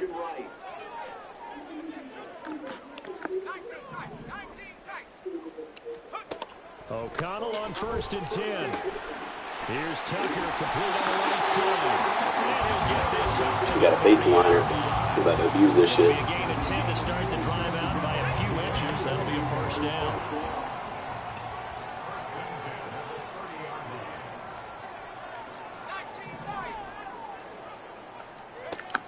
To throw here, O'Connell. Open man, right side, Myers. Only able to gain a couple there. And they'll bring up 2nd down.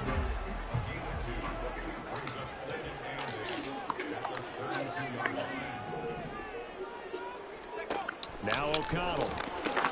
The left side throw complete to Adams. I think defensively you're okay with that. You're the first quarter. He's going to get some catches, but they rallied to him quickly. And that's what you count on, and I like what you just said. First quarter, can you do it all game long? They catch it, you tackle them, they go down on the spot. Because when you're able to do that, and you don't give up big chunks of yardage after the catch, now you put the offense. Oh, that's how we get them to cross. Okay. I'm wondering. And you tend to stall them out when you do that. I knew it was a way to get them across. The game, and clearly something was off in the execution of that play. Good news, they've got a whole game left to clean that up and start clicking on those key 3rd down throws.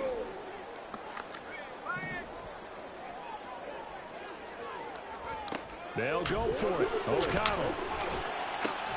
That's to the Notre Dame man, Michael Mayer. And he's trying to get as much as he can. And boy, a lot's going to depend on the spot.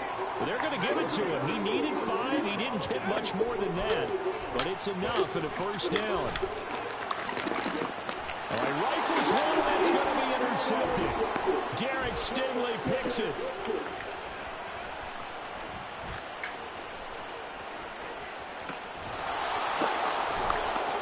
I got to come on tackle. Will wind up being the final play of this first quarter. After 7-0 on EA Sports.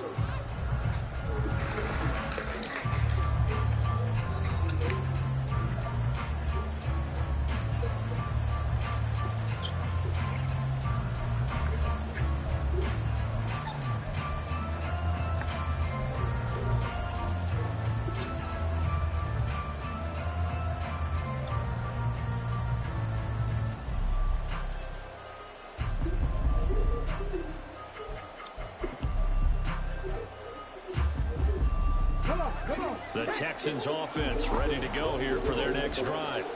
They'll be looking to duplicate that first drive, the one that got them that 7-0 lead. Of course they would. Look, they're on the road, so getting the 7-0 lead was huge for them, right? Imagine getting up 2 touchdowns on the road, taking the crowd out of the game. It'd be ideal. An excellent way to start the drive there, 18 yards. And that's a nice throw right there. And I'll tell you what I've seen in recent times and actually watched a presentation in the offseason from a college offensive coordinator that showed about 10 different drills that he runs with his quarterbacks to show them how to get out of the pocket, how to get comfortable when they're doing so, and to make plays under that type of duress. That's an example of what we're seeing in colleges delivered to the NFL. It's a 6-yard pickup, and it gets them to 2nd and 4. And Stroud now to throw. Flushed out right. Stroud is hit, and the ball is loose. Oh, and one of the linemen on the other side has got it. And they are going to set up shop at the 32-yard line. A disappointing end of the sequence there. He was starting to turn nothing into something, and then he lost the football. And sometimes things get lost in the transition. And what I mean by that is you go from being a passer to a runner. And at a certain point, once you cross the line of scrimmage, you're strictly a runner now. There's no more downfield threat. Make sure you take care of the football while you're traversing downfield. At the 36-yard line. Here's O'Connell. That's caught by Tucker. It'll go down. It's a gain of 6.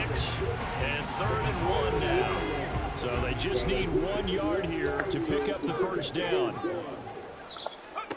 On 3rd and 1, O'Connell. That is caught. And he's going to have the Raiders first down as they're able to get the 3rd down conversion.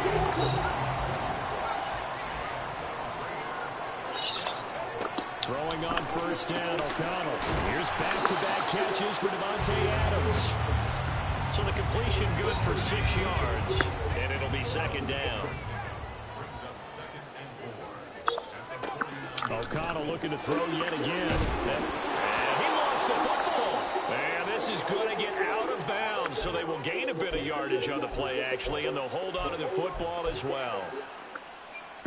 Says the guy that's spamming that play. Now they face a third down.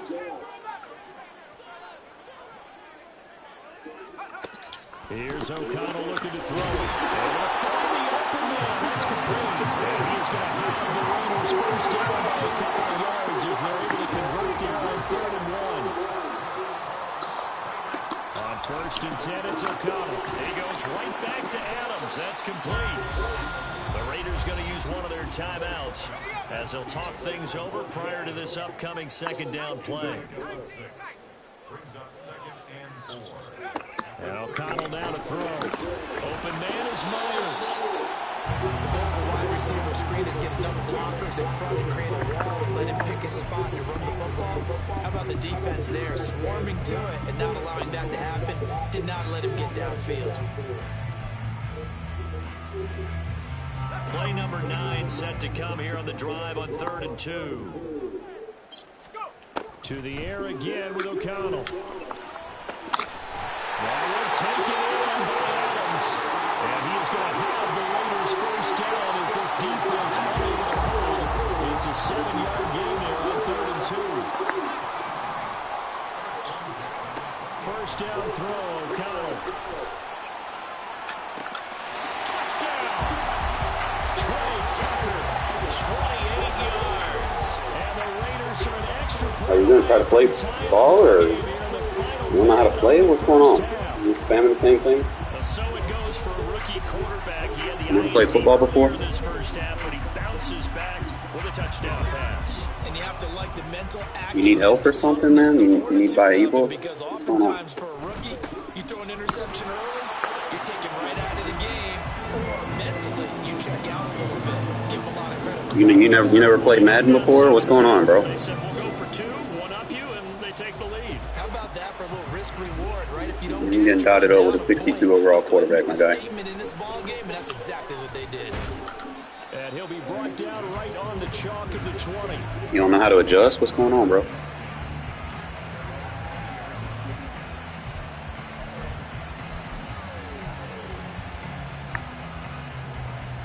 Houston's offense already at the line, set to get going. A slim deficit here in a one-possession game. Not much time left, obviously. We'll see if they can march this down the field, at least get 3 and take some momentum into the locker room.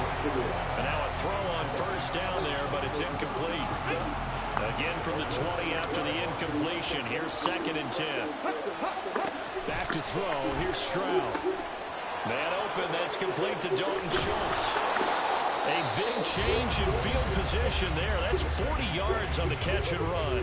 Now the Texans will burn the first of their timeouts as they'll stop the clock with 24 seconds to go in this first half. 1st and 10, it's Stroud. Rolling to his right. He'll complete this one to Collins. And he is out of bounds, but not before he's inside the 30. So they elect to decline it. And why not? Just go ahead and let the play stand, and they'll take that. Not really.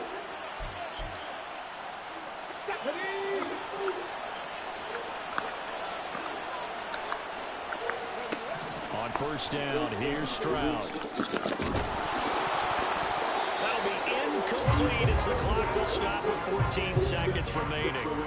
They went with a dime look on defense. 2 extra defensive backs on the field and covered up essentially every blade of grass. That allowed them to disrupt the play. So after the incompletion on first, now 2nd and 10. And they'll go play action here with Stroud. And incomplete on the deep ball. Well, every point certainly counts at this stage of the game. But after driving so far, you absolutely know they want to finish it with 6 instead of 3. Stroud on 3rd down now. A short one going to be taken in here by Schultz. And he'll go out of bounds inside inside the 15-yard line. And this was a nice example of an offensive coordinator still go like a good little girl. Open, just a little underneath route, just trying to free up some space, and it worked awfully well. Got him not just space, but plenty of room to run after the catch. Thanks for doing what Daddy tells you to do. Well, maybe a little bit of an anxious moment there as that ball got closer and closer, but it does curl in. Yeah, actually did a little bit of a slow dance there with the left upright, didn't it? But had just enough space, as you said, for it to curl in.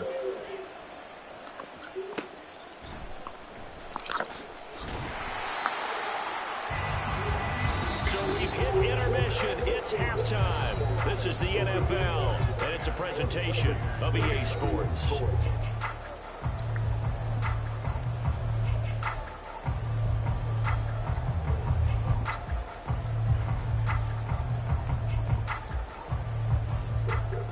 Welcome back. Charles and I settled into the booth, ready for quarter number 3.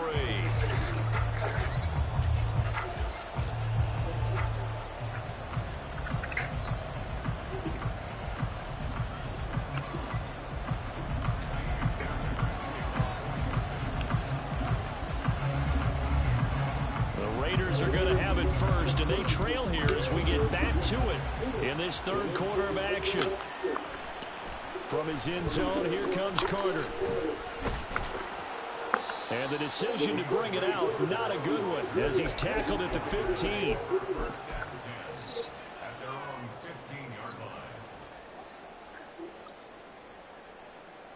The Raider offense set to get this drive started. It's been a tight game to this point. What do they need to do, Charles, to break through in the second half and take the lead? Well, I think the first thing they need to do is thank their defense for keeping them in this game. And you know what I think the defense is saying back to them? Why don't you guys focus on getting some first downs, put some drives together, give us a little bit of a break here. If we can get some rest, we'll play even better for you. And oh, by the way, pay off a few of those drives with some points, too. Now it's O'Connell. His throw incomplete. A lot of times it's that first read that you have. Maybe you get it in pre-snap, and he locked in on his target, but he was covered.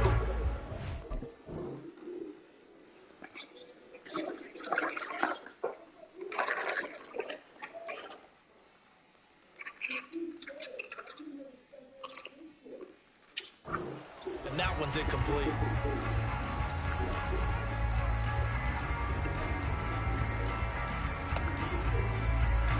An incomplete pass on that last play, and that means they'll need to come up with something here on third down. Throwing, O'Connell. It's caught here by Adams. And he is going to have the Raiders first down as they're able to get the third down conversion.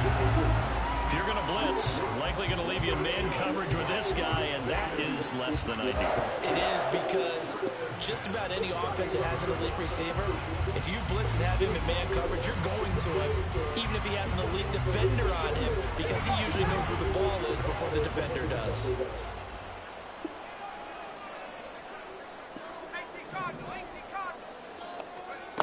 Once again, O'Connell back to throw. He finds his man, complete.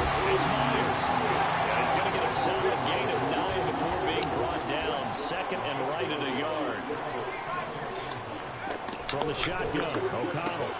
It's Myers again with another catch. And he goes out of bounds. It looks like right at the 50. Back-to-back receptions for him, and it's another first down. That's a nice catch there. Remember, he had the fumble earlier. No way he was giving up the ball in that situation. Secured it tight to his body and picks up the first down.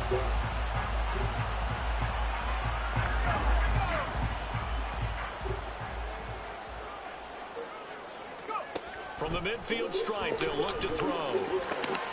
Throw right side, pulled in by Mayer.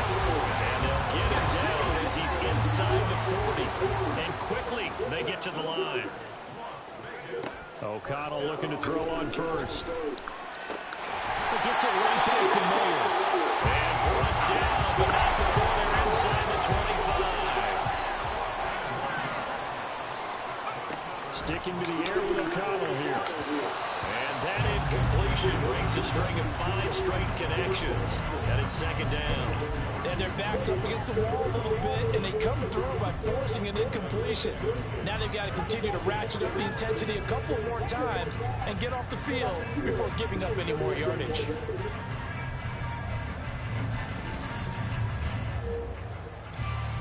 Third quarter of a 2-point game, a good one so far. Here's 2nd and 10. O'Connell working from the gun. That's caught by Myers. And they will eventually get him down, but he's inside the 5 all the way to the 3. A good pickup there, 21 yards. I'll tell you what, this offense is playing a little bit of keep away right now. They've come out here in the third quarter, possessed the ball for quite a while, and they keep on converting. Nice pitch and catch there to set up the 1st and goal.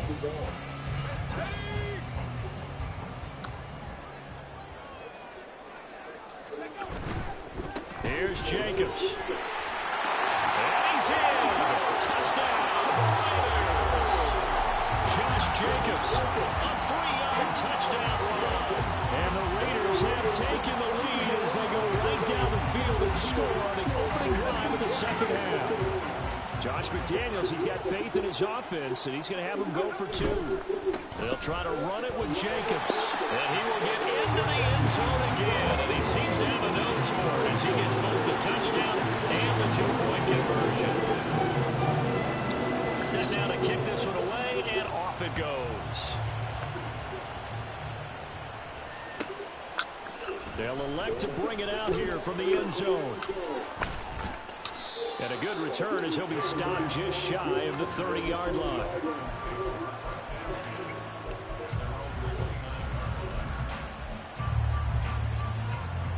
The Texans offense ready to go here for their next drive.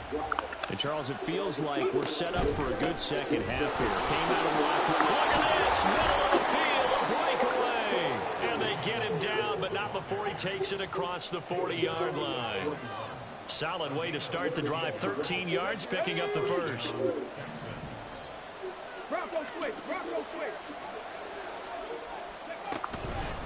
First down, they go right back to Pierce. To the 43, second down. Well, how about the big guy there showing some agility? He just flowed from his D-tackle position in order to make that play. Final minute now of the third quarter. Stroud off the play fake. Short throw into the hands of Jordan. And he's out of bounds just before the midfield stripe of the 49. Calling a gain of 6 on the play. And that'll leave him with a 3rd and 2.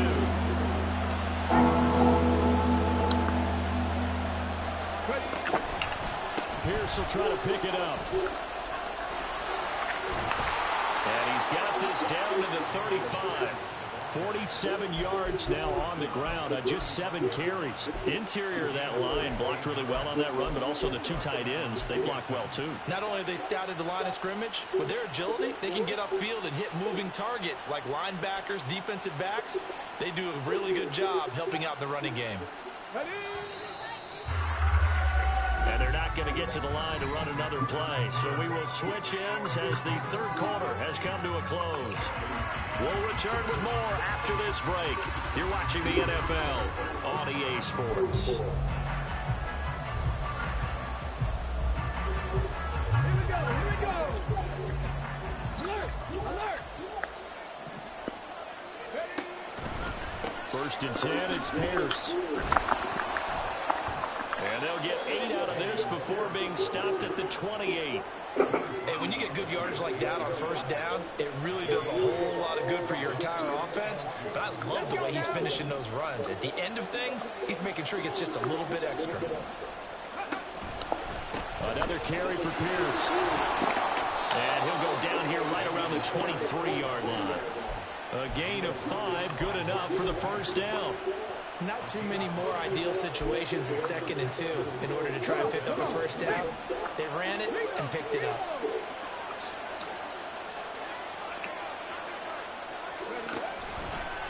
Hand off left side, Pierce brought down at the 20. He's had success on this drive, but not on this play. Finally, they bowed up defensively. I think they were determined not to let him take it pretty much all the way down the field. Yeah, it looks like they handled their run responsibilities correctly this time. What we call run fits, everyone was in the right place.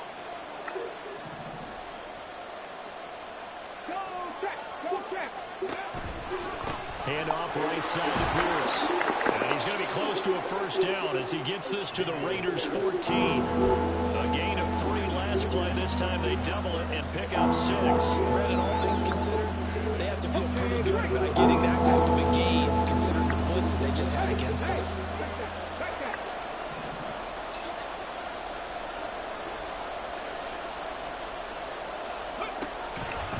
On third down, here's Pierce. Boy, no chance as he was met and dropped behind the line there. 1 score down, here we go. They're going to go for it here on 4th down. On a bad time late for a poor throw, it's intercepted. And the Raiders are going to get the football here at their own 4-yard line.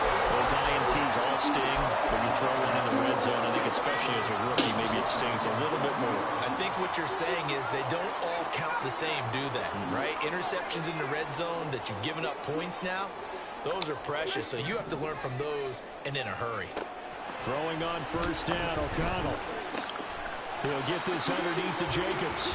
And just in general, Charles, on a play like that, how tough is it for the defense to account for a running back essentially being a receiver downfield? It's very difficult, especially if the running back has skills like a receiver, and you're aware of that before the game even begins. So throughout your practice sessions, you're going to want to be aware of him.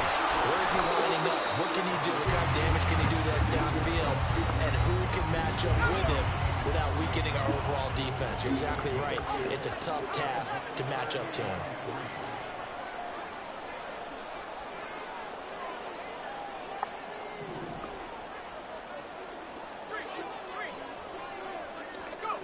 And hit behind the line. He lost the football. It's loose. And now this ball picked up by the offense. But here in the final 2 minutes of the game, this will be blown dead. Only the fumbler can advance the football. So this will go back to the spot of the fumble itself. And here's a big one now. Trying to hold this lead. They're going to go for it here on 4th down.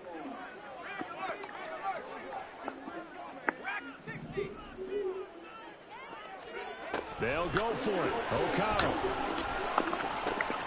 And it'll find the open man. That's complete. And he's going to have a Raider first down. And that should be the one that finishes the script here.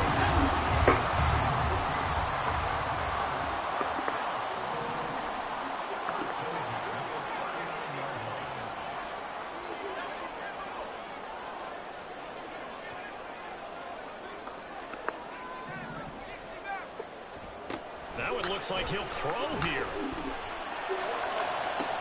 That one into the hands of Adams downfield.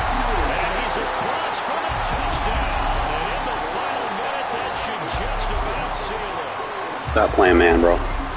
Might help you in the future. An important, well-executed touchdown, and that caps off what has been a strong second half. Remember, they trailed at halftime. And how about the response? That's the type of thing that every team talks about before a season begins. Don't worry about the scoreboard at the half. Let's play strong in the second and come out and take the fight to our opponent.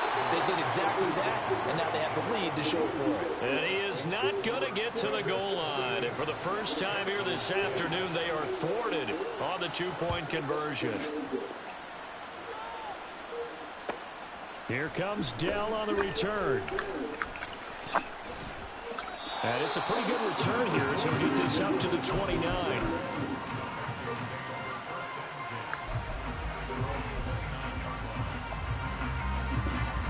This is 1st and 10. Now Stroud. He's going to let it fly. And that is incomplete. Took a shot there on first down, but he couldn't reel it in. Just a difficult situation to be in here in the final minute. Down 2 scores. You know you need some providence from somewhere. They're going to keep firing away till the end, but this one falls incomplete.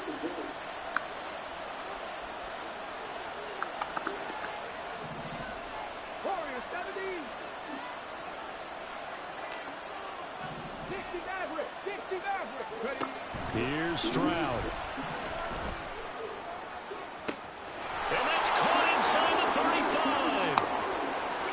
And he is into the end zone for the touchdown. So they still need a miracle with a clock where it's at, but they get one piece to the puzzle done. Still have hope. Fairbairn good with the extra point. And now things get a bit more interesting here in this fourth quarter. So after the touchdown, here's Fairbairn now to kick it away. From his end zone, here comes Carter. And he will be brought down here inside the 20. Good coverage as he's dropped at the 17. The offense for Las Vegas about set to begin the drive. And still 2 timeouts defensively, but even if they choose to use those, 3 kneel downs should be enough to get out of here with a victory. And that's exactly what's being stated into the head coach's headset. Oftentimes they'll have a guy upstairs who monitors this at the end of the game. Well, clock management 101. And the clock will now stop as a timeout is called with 5 seconds left. The big play to start him out. Has him at the 45 already.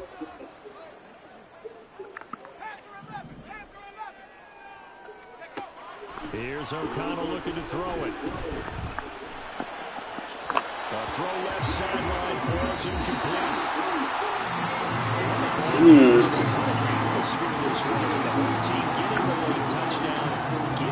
You be careful with that third match.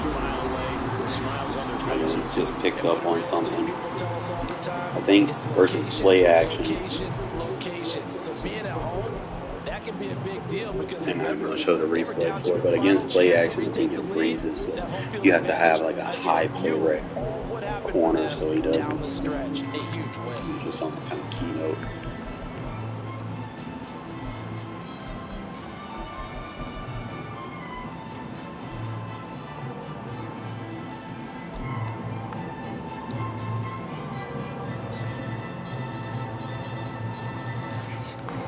There was one play I ran. I was trying to get him to run the crosser. I think versus cover 0 to get him to run the crosser. I'm trying to go back and look at it.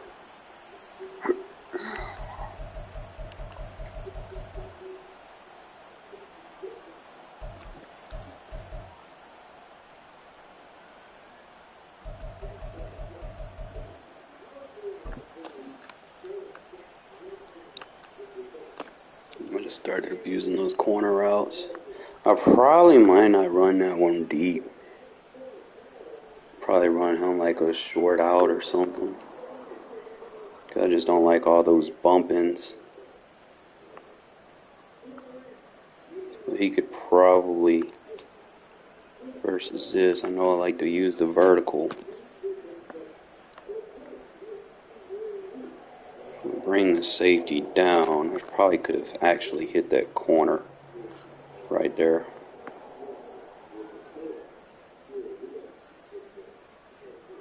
He pulls that safety. I could probably lead that for an easier touchdown, but you know, I like to free form. Hit them corner routes like, that shit is money. You don't get a better pass than that. That was a difficult pass. I could have hit the post.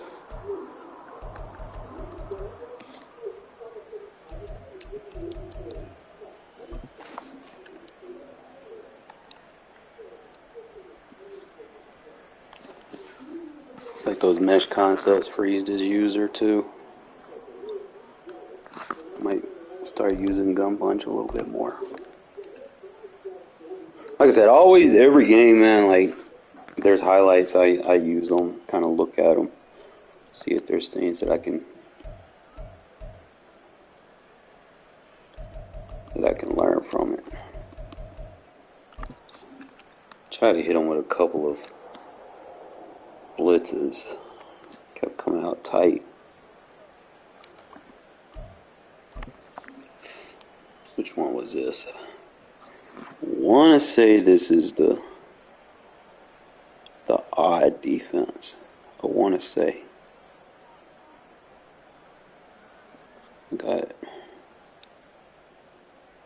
Safety, yeah, I think this is the odd. Forgot what adjustment I did. I know it was a cover 3. I want to say this is the one where I did the loop. Yeah, this is the loop. So, the loop was going to get through, but we forced him to block. And because we got that match zone, I'm just trying to look at him and see. See, the seam flat is going to get under on those out routes. Hard flat's going to get under on those flats. So I didn't have a hard flat. He was just a straight seam. He like zone chucked and what you call it on this side, I don't know. So I guess you pick that off, you know who's going to be the flat and who's going to be the out, but we forced him to make a bad read. I don't know why he thought that was going to be open. Also trying to pick off. It's like the backside third. It gets the press that it's supposed to have. It's like the strong side third just immediately plays the corner.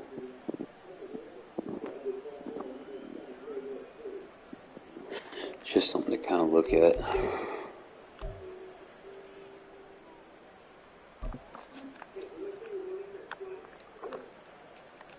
Yeah, cover 0, spamming ain't pro, you're going to get meshed. It's like the easiest rub route, stock rub route in the game. Now, if I can get Adams over there with 16, I could probably run a scissor versus cover 0 for a one-play touchdown and still have him worried about the underneath routes. Because we'll still have the angle route that's going to basically, this concept right here, just he's got 4 of his users right there, but the tight end slams into him to create separation. So that's just something to kind of keynote on. And like I said, if I can get Devontae where Myers is, and then I can probably put him in some of those, like that post route concept, then I might actually have something there.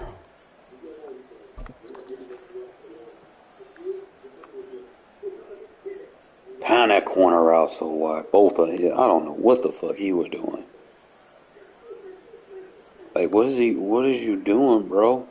Like, I got 2 open corner routes. You blitzing your safeties and shit, bro. Like, why do people do that?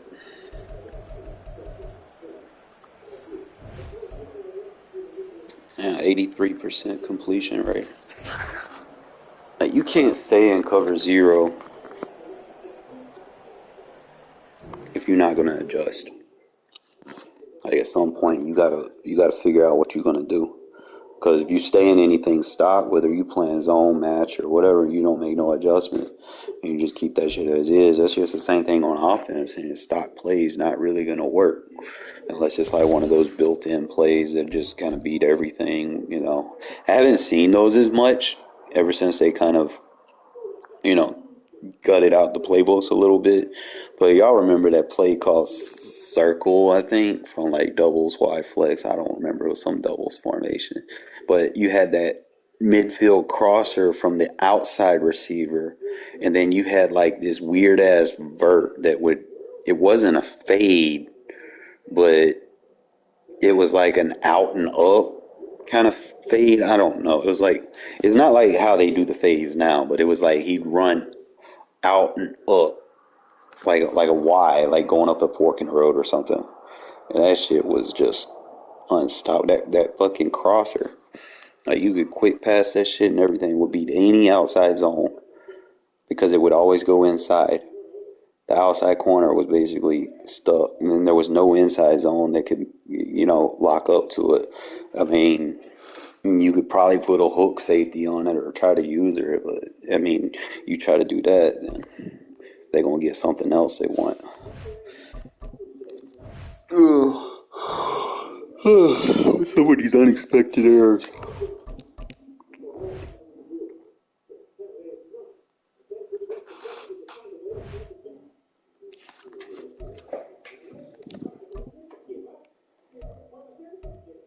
I stay with it.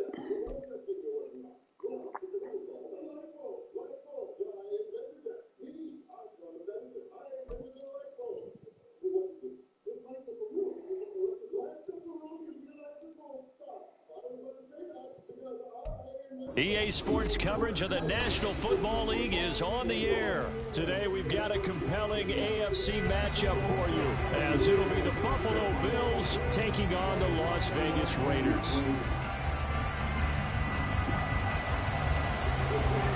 And we are underway in Allegiant Stadium.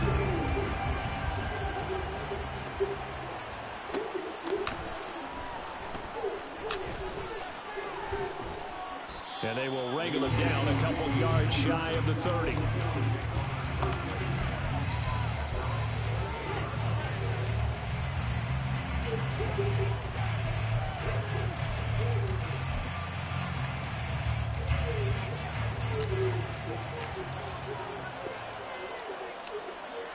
Into the air right away is Allen, eluding the pressure right.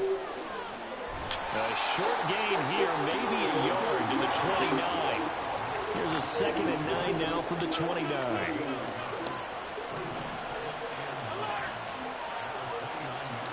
To throw, it's Allen. Got a man, that's Trent Sherfield. And he's going to be out up around the 45-yard line. It'll be a gain of 16 for number 16.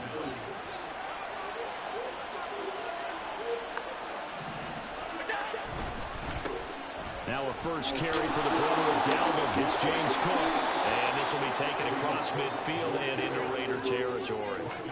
From the 46, here's 2nd down and 1.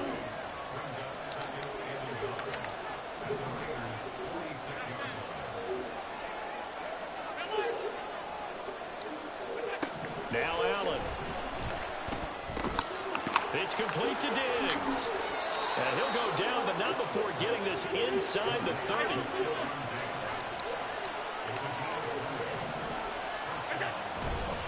First down, here's the run with Cook. Give him 5 on the carry there, and it'll be 2nd down. Oh, that's a thing of beauty right there. Look at how quick those blockers fired off the line once the ball was snapped. That was an O-line on a mission, all in sync, and the defense is lucky that play only picked up 5 yards. 2nd and 5.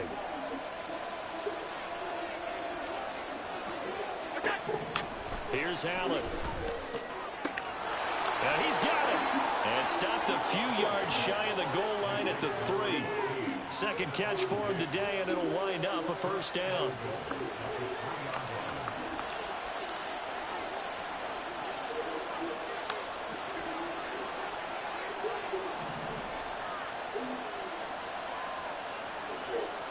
Now receiver in motion left. Cook will struggle to get to the line of scrimmage as he'll be tackled back at the 4-yard line. From back at the 4, here's 2nd and goal. Here's Allen to throw it. And this is caught for a Bills touchdown. Gabriel Davis from 4 yards out. And the Bills are on the board first here in Vegas.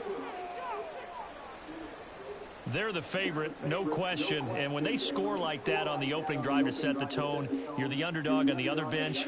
That's hard, isn't it? Yeah, because you can't bring the home crowd into it, because you're counting on that to be a part of your equalizer, ride their momentum. But you have to give them something to cheer for. So now what you're worried about is they're better than we are. We can't get going. Are we about to get blown out? Good news, still a long way to go. Extra point by Bass, up and good. And it's now a 7-0 game.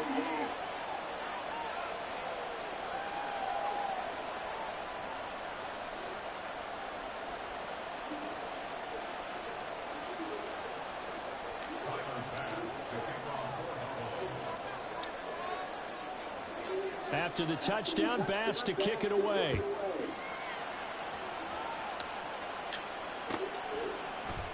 DeAndre Carter now from his end zone. And he's up across the 25 and down at the 28.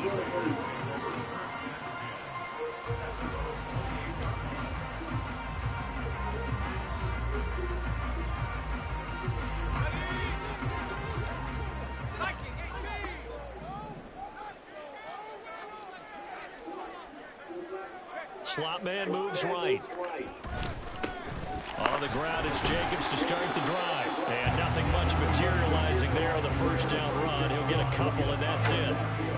Brandon, to me, what's important right here on this drive is for them to get at least 2 first downs. They've got to give their defense a chance to settle down, catch their breath a little bit after they give up a touchdown on the opening drive.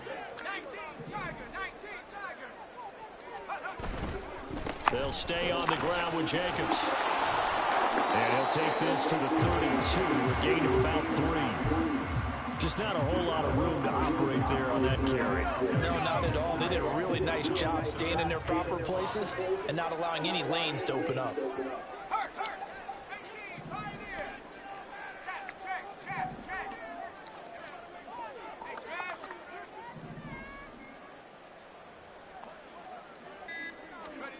Out of the shotgun, here's O'Connell. He's getting his target. That's complete. And they're going to have this across midfield and inside the 45. Excellent play there on third down, giving 25 yards. After one, 7-0 on EA Sports.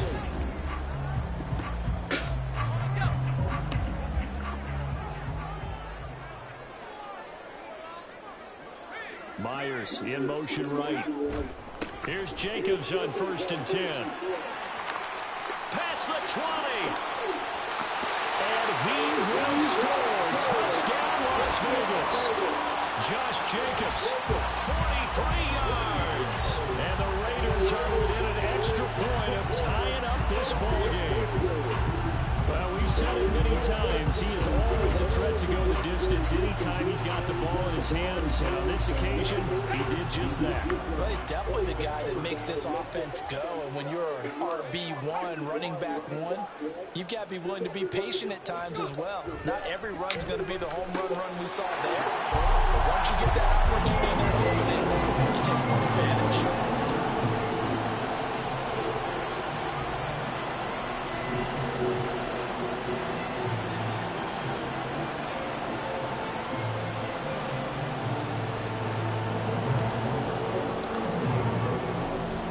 Kickoff team on the field now as they will send this one away.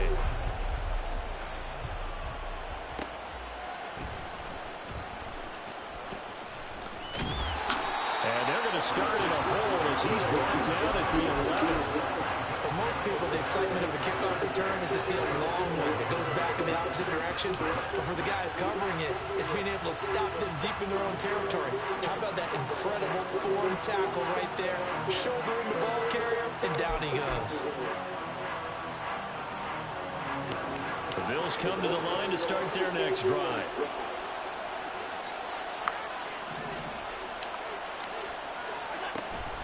Allen off the play fake. He's got a man, complete. Still going inside the 20. Touchdown, Bills. Stephon Diggs, 89 yards. And the Bills are once again back in front. They had just given up the lead, and they get it right back. Yeah, how about that? Answered quickly. Get right back to it. And look, long drives have their place. We know that. They can wear teams down. But when you hit them with big plays like that, that can really be a shot to them. A big-time one. Yeah, one play, but now your defense is probably saying, man, we could have used a little more rest over here. Extra point by Bass, up and good. And that makes this a 14-8 ball game. Speed doesn't fucking matter anymore.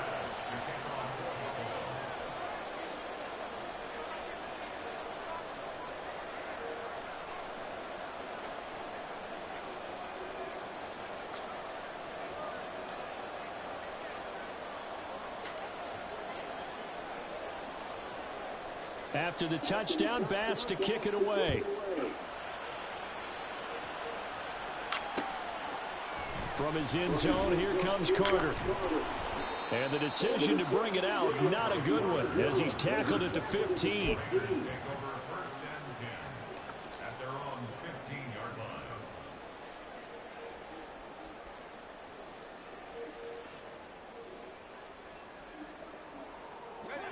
The Las Vegas offense ready to start this next drive. They'll start this drive out on the ground. And he is going to be stopped cold behind the line of scrimmage. 2 yards the loss, 2nd and 12. Yeah, another negative play in an early down situation. This one to start the drive. You're putting a lot of pressure on your quarterback to bail you out when you're in 2nd and long yardage. Now O'Connell.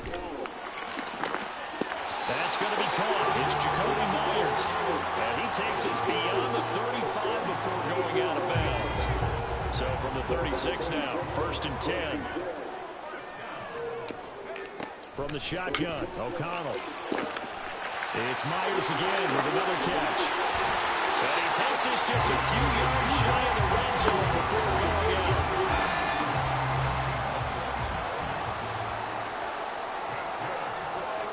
O'Connell on 1st and 10. On the throw, led him too much that time. It's incomplete.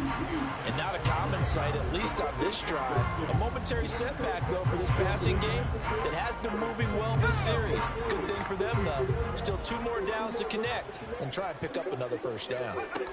And once again, O'Connell back to throw. Open man right side, Myers. And they are able to stop him, but he does take it all the way to the 2. A well-executed 22-yard gain. Boy, how about the speed with which this offense can get down the field? It's taking them no time at all to get down here. And now they're set up with a 1st and goal. Jacobs. He is going nowhere in a hurry as he is going to lose yardage here in a big way. Back at the 5-yard line now, 2nd and goal. And now an audible here into something else. One more time with Jacobs. And he is making his tracks behind the line of scrimmage.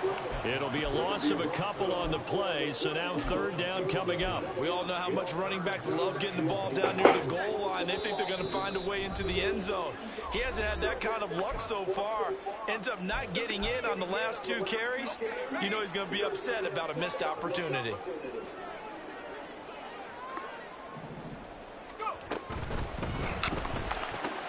And it's caught. That pass play good for 7, but it still brings up a 4th and goal. I thought maybe when he caught it, he'd have a good chance of getting that 1st down, but that's a nice job of holding him up and preventing him from getting to the sticks. Here we go on 4th down. And he's in. Touchdown, Raiders. A touchdown run there from a yard out. And the Raiders' decision to go for it pays off with 6 points.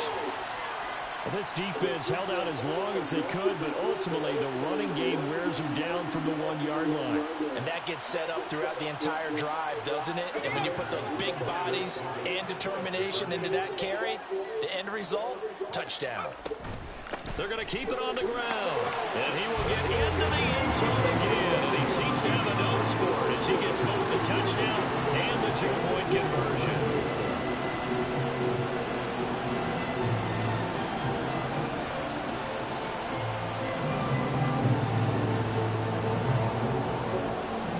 The Raider kickoff unit now as they will send this one away.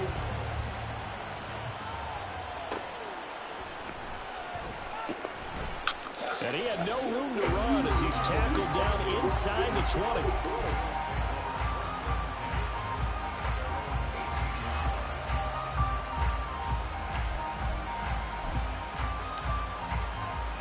Buffalo offense ready to go for their next drive. Charles, this offense, they've been on a roll. 2 drives ago they scored. Remember, last drive was that 1-play touchdown strike, so now they're looking to make it 3 for 3. You know, I talked to a Hall of Famer one time about, hey, when you're on defense and these types of things are happening to you, what goes through your mind? And he told me at that point, it's not about schemes. It's not about what's called from the sideline. It's about players. Who's going to make a play, make a stand, and stop this offense? Oh, he tries to force it in, and it's intercepted. And the return comes to a halt right at the 44-yard line. Well, timing is everything on a route like this. He tried to drive that football into a tight spot. And if you're a little early or a little late, chances are there's going to be someone there. And sure enough, this one's going the other way. O'Connell looking to throw on first. Trying to get it to Adams, but it's intercepted. And he'll take this across midfield and inside the 45.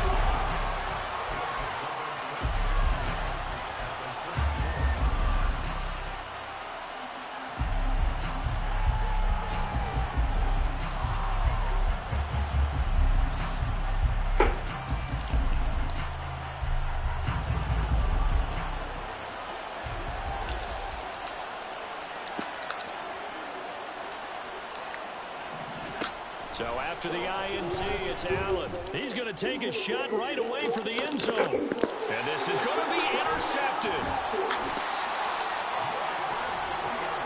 Well, that one was in the air for an agonizingly long time. Just begging to be picked off, wasn't it? It's one thing if you're throwing a ball like that, trying to throw someone open or lead them into an area. But that ball needed to be thrown with a lot more conviction. As a result, it's an easy. They've got his man complete. A big play there just before halftime.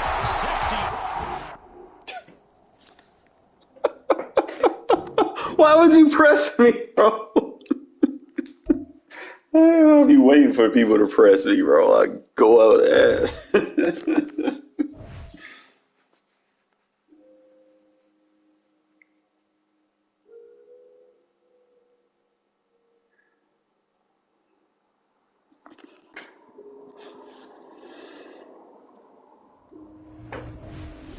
Let me see how the league doing right now. We are recruiting, by the way. Try to fill this thing up.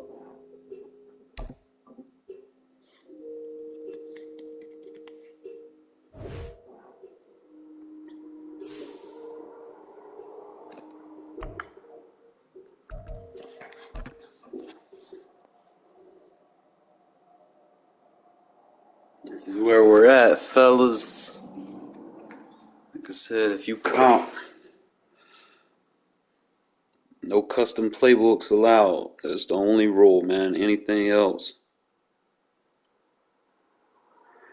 Hold up.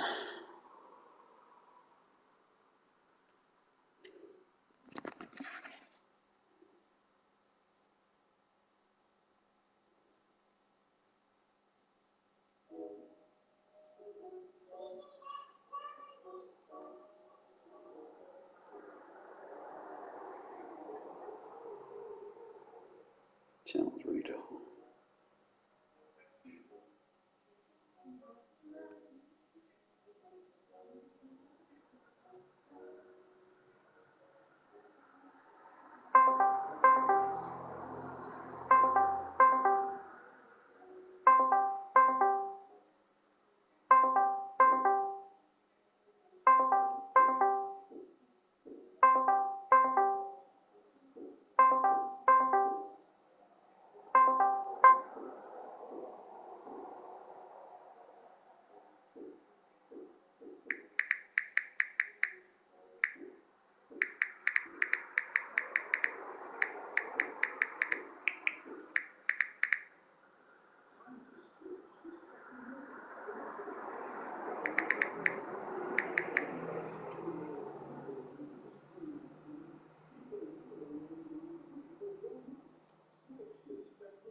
Let's see.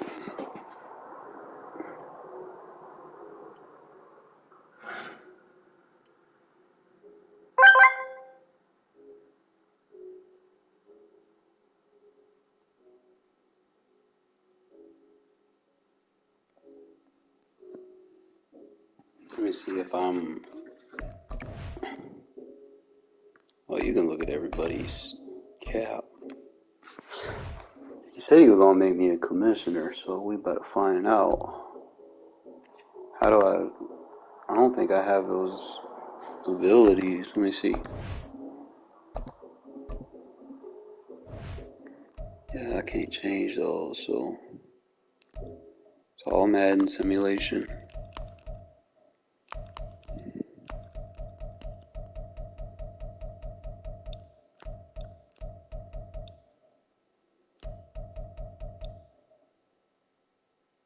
Prospect storylines. Progressive fatigue.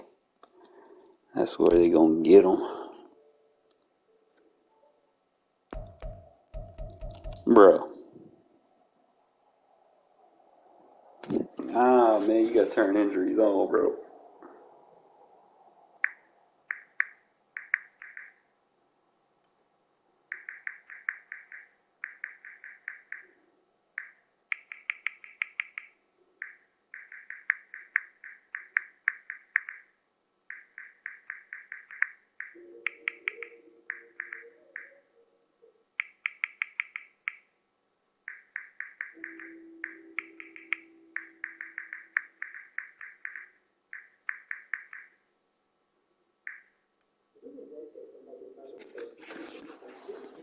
See if you turn them on.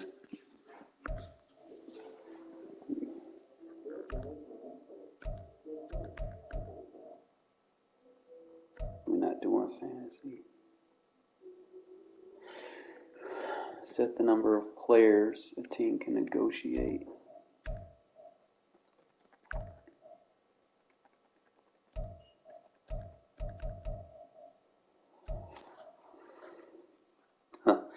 Development trait regression arm.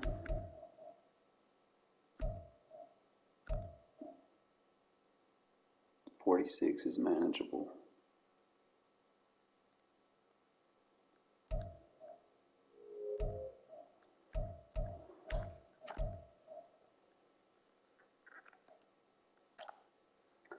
Turn mine off.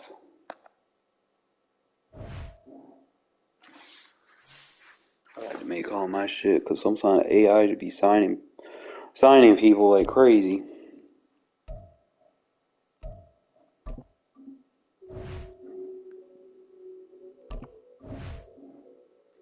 Kick with win.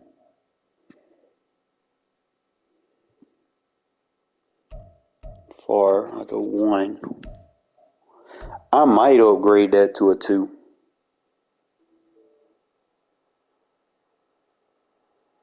I might put that on a 2. Because I'm getting better with it.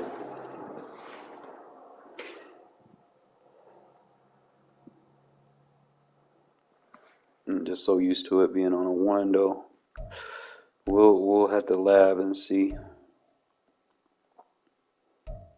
Dude, that should be on.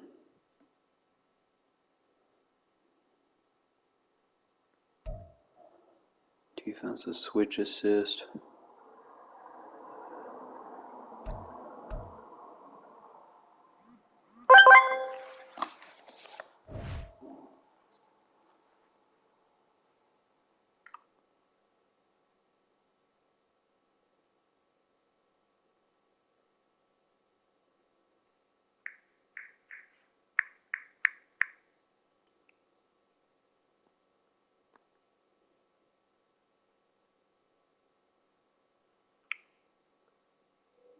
Let's see if he on. I think he was streaming. I don't know.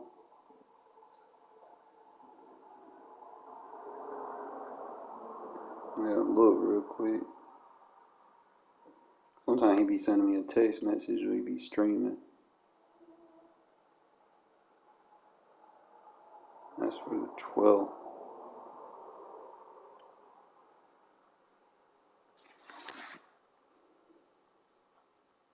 Y'all turned me into the villain. I couldn't escape. Not saying I'm the best at.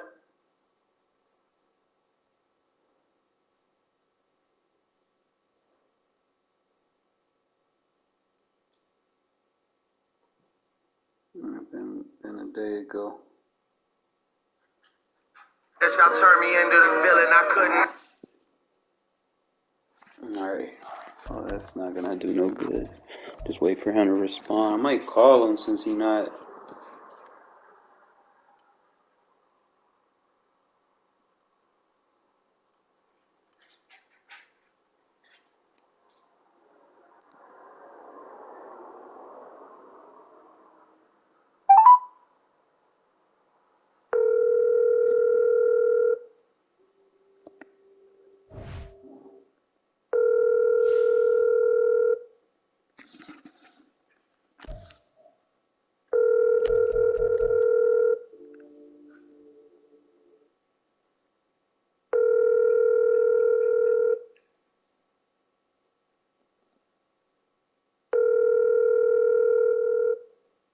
That should just be ringing. Please leave your message for 267. Yeah, I know his number. Let's see.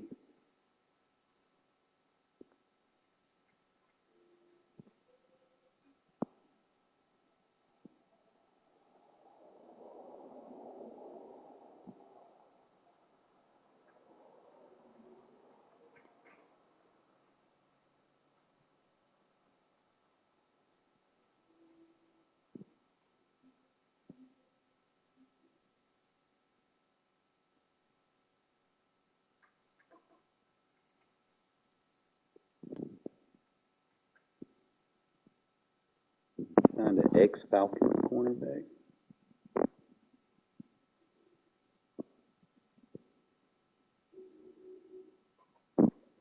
Cornell Armstrong.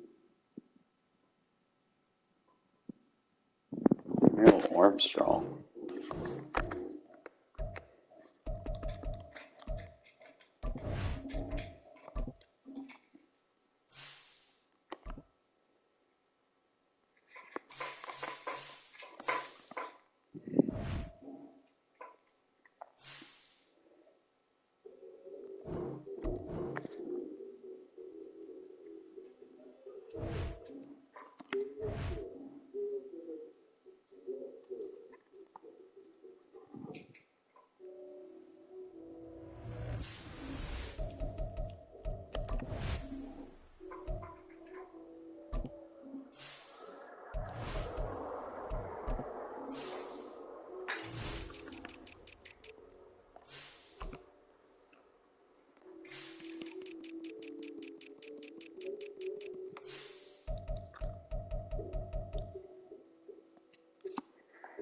He's small, man. Look. He's signing bums.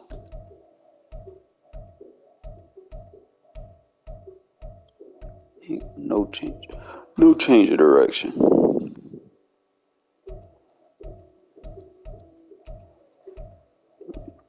Barely can jump. Oh, man. I guess he like a slot corner or something. He's small as fuck, bro. That's not good.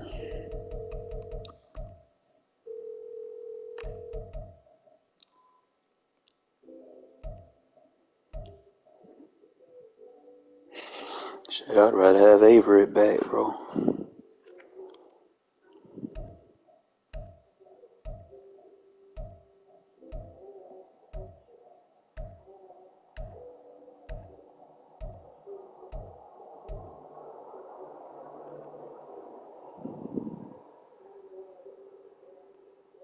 I need Bennett to do something this year, bro. Like, if he can get his stats up.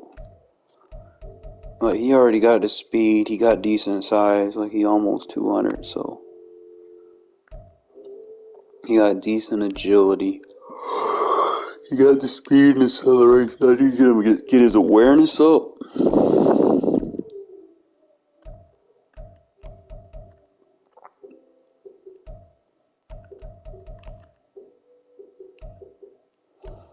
He already a decent jumper.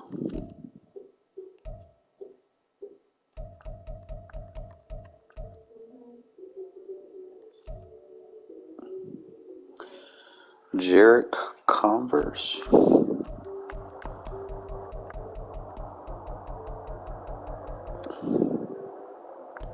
don't know, whoever this dude is, he got better stats. What's his speed, though?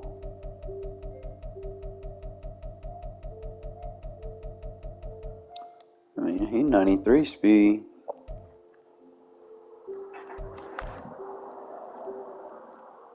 Bennett's quicker.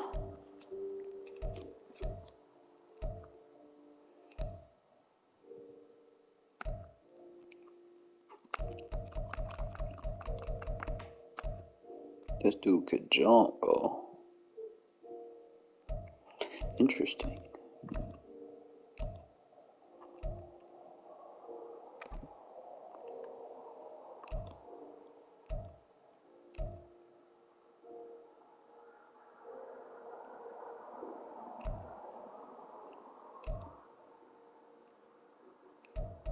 How they got that man a free agent again?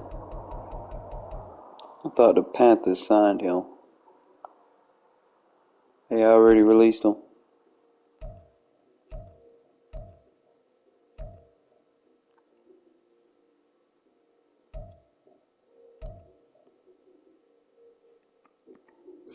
No. It is what it is, fellas. I'm probably gonna take me a break and give me something to eat. I'll probably be back for one more stream before I call it a night.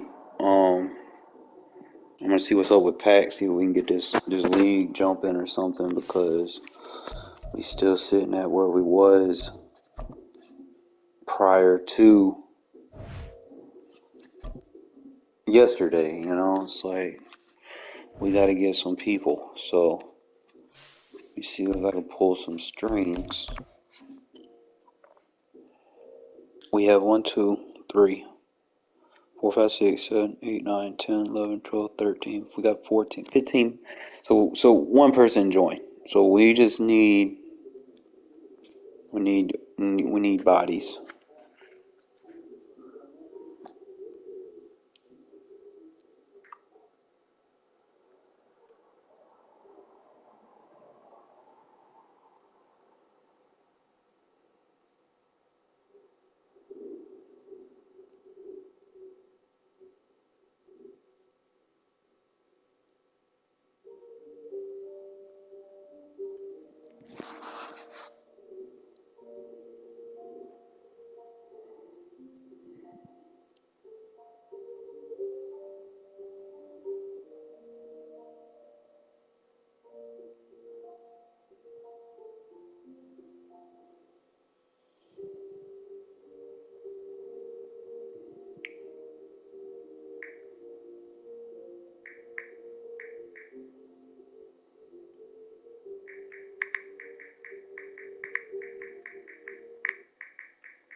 Alright, fellas, I'm gonna see if I can fill this thing up. I'm gonna take me a breather, give me something to eat, and then I'll be back for one more stream for the night, okay?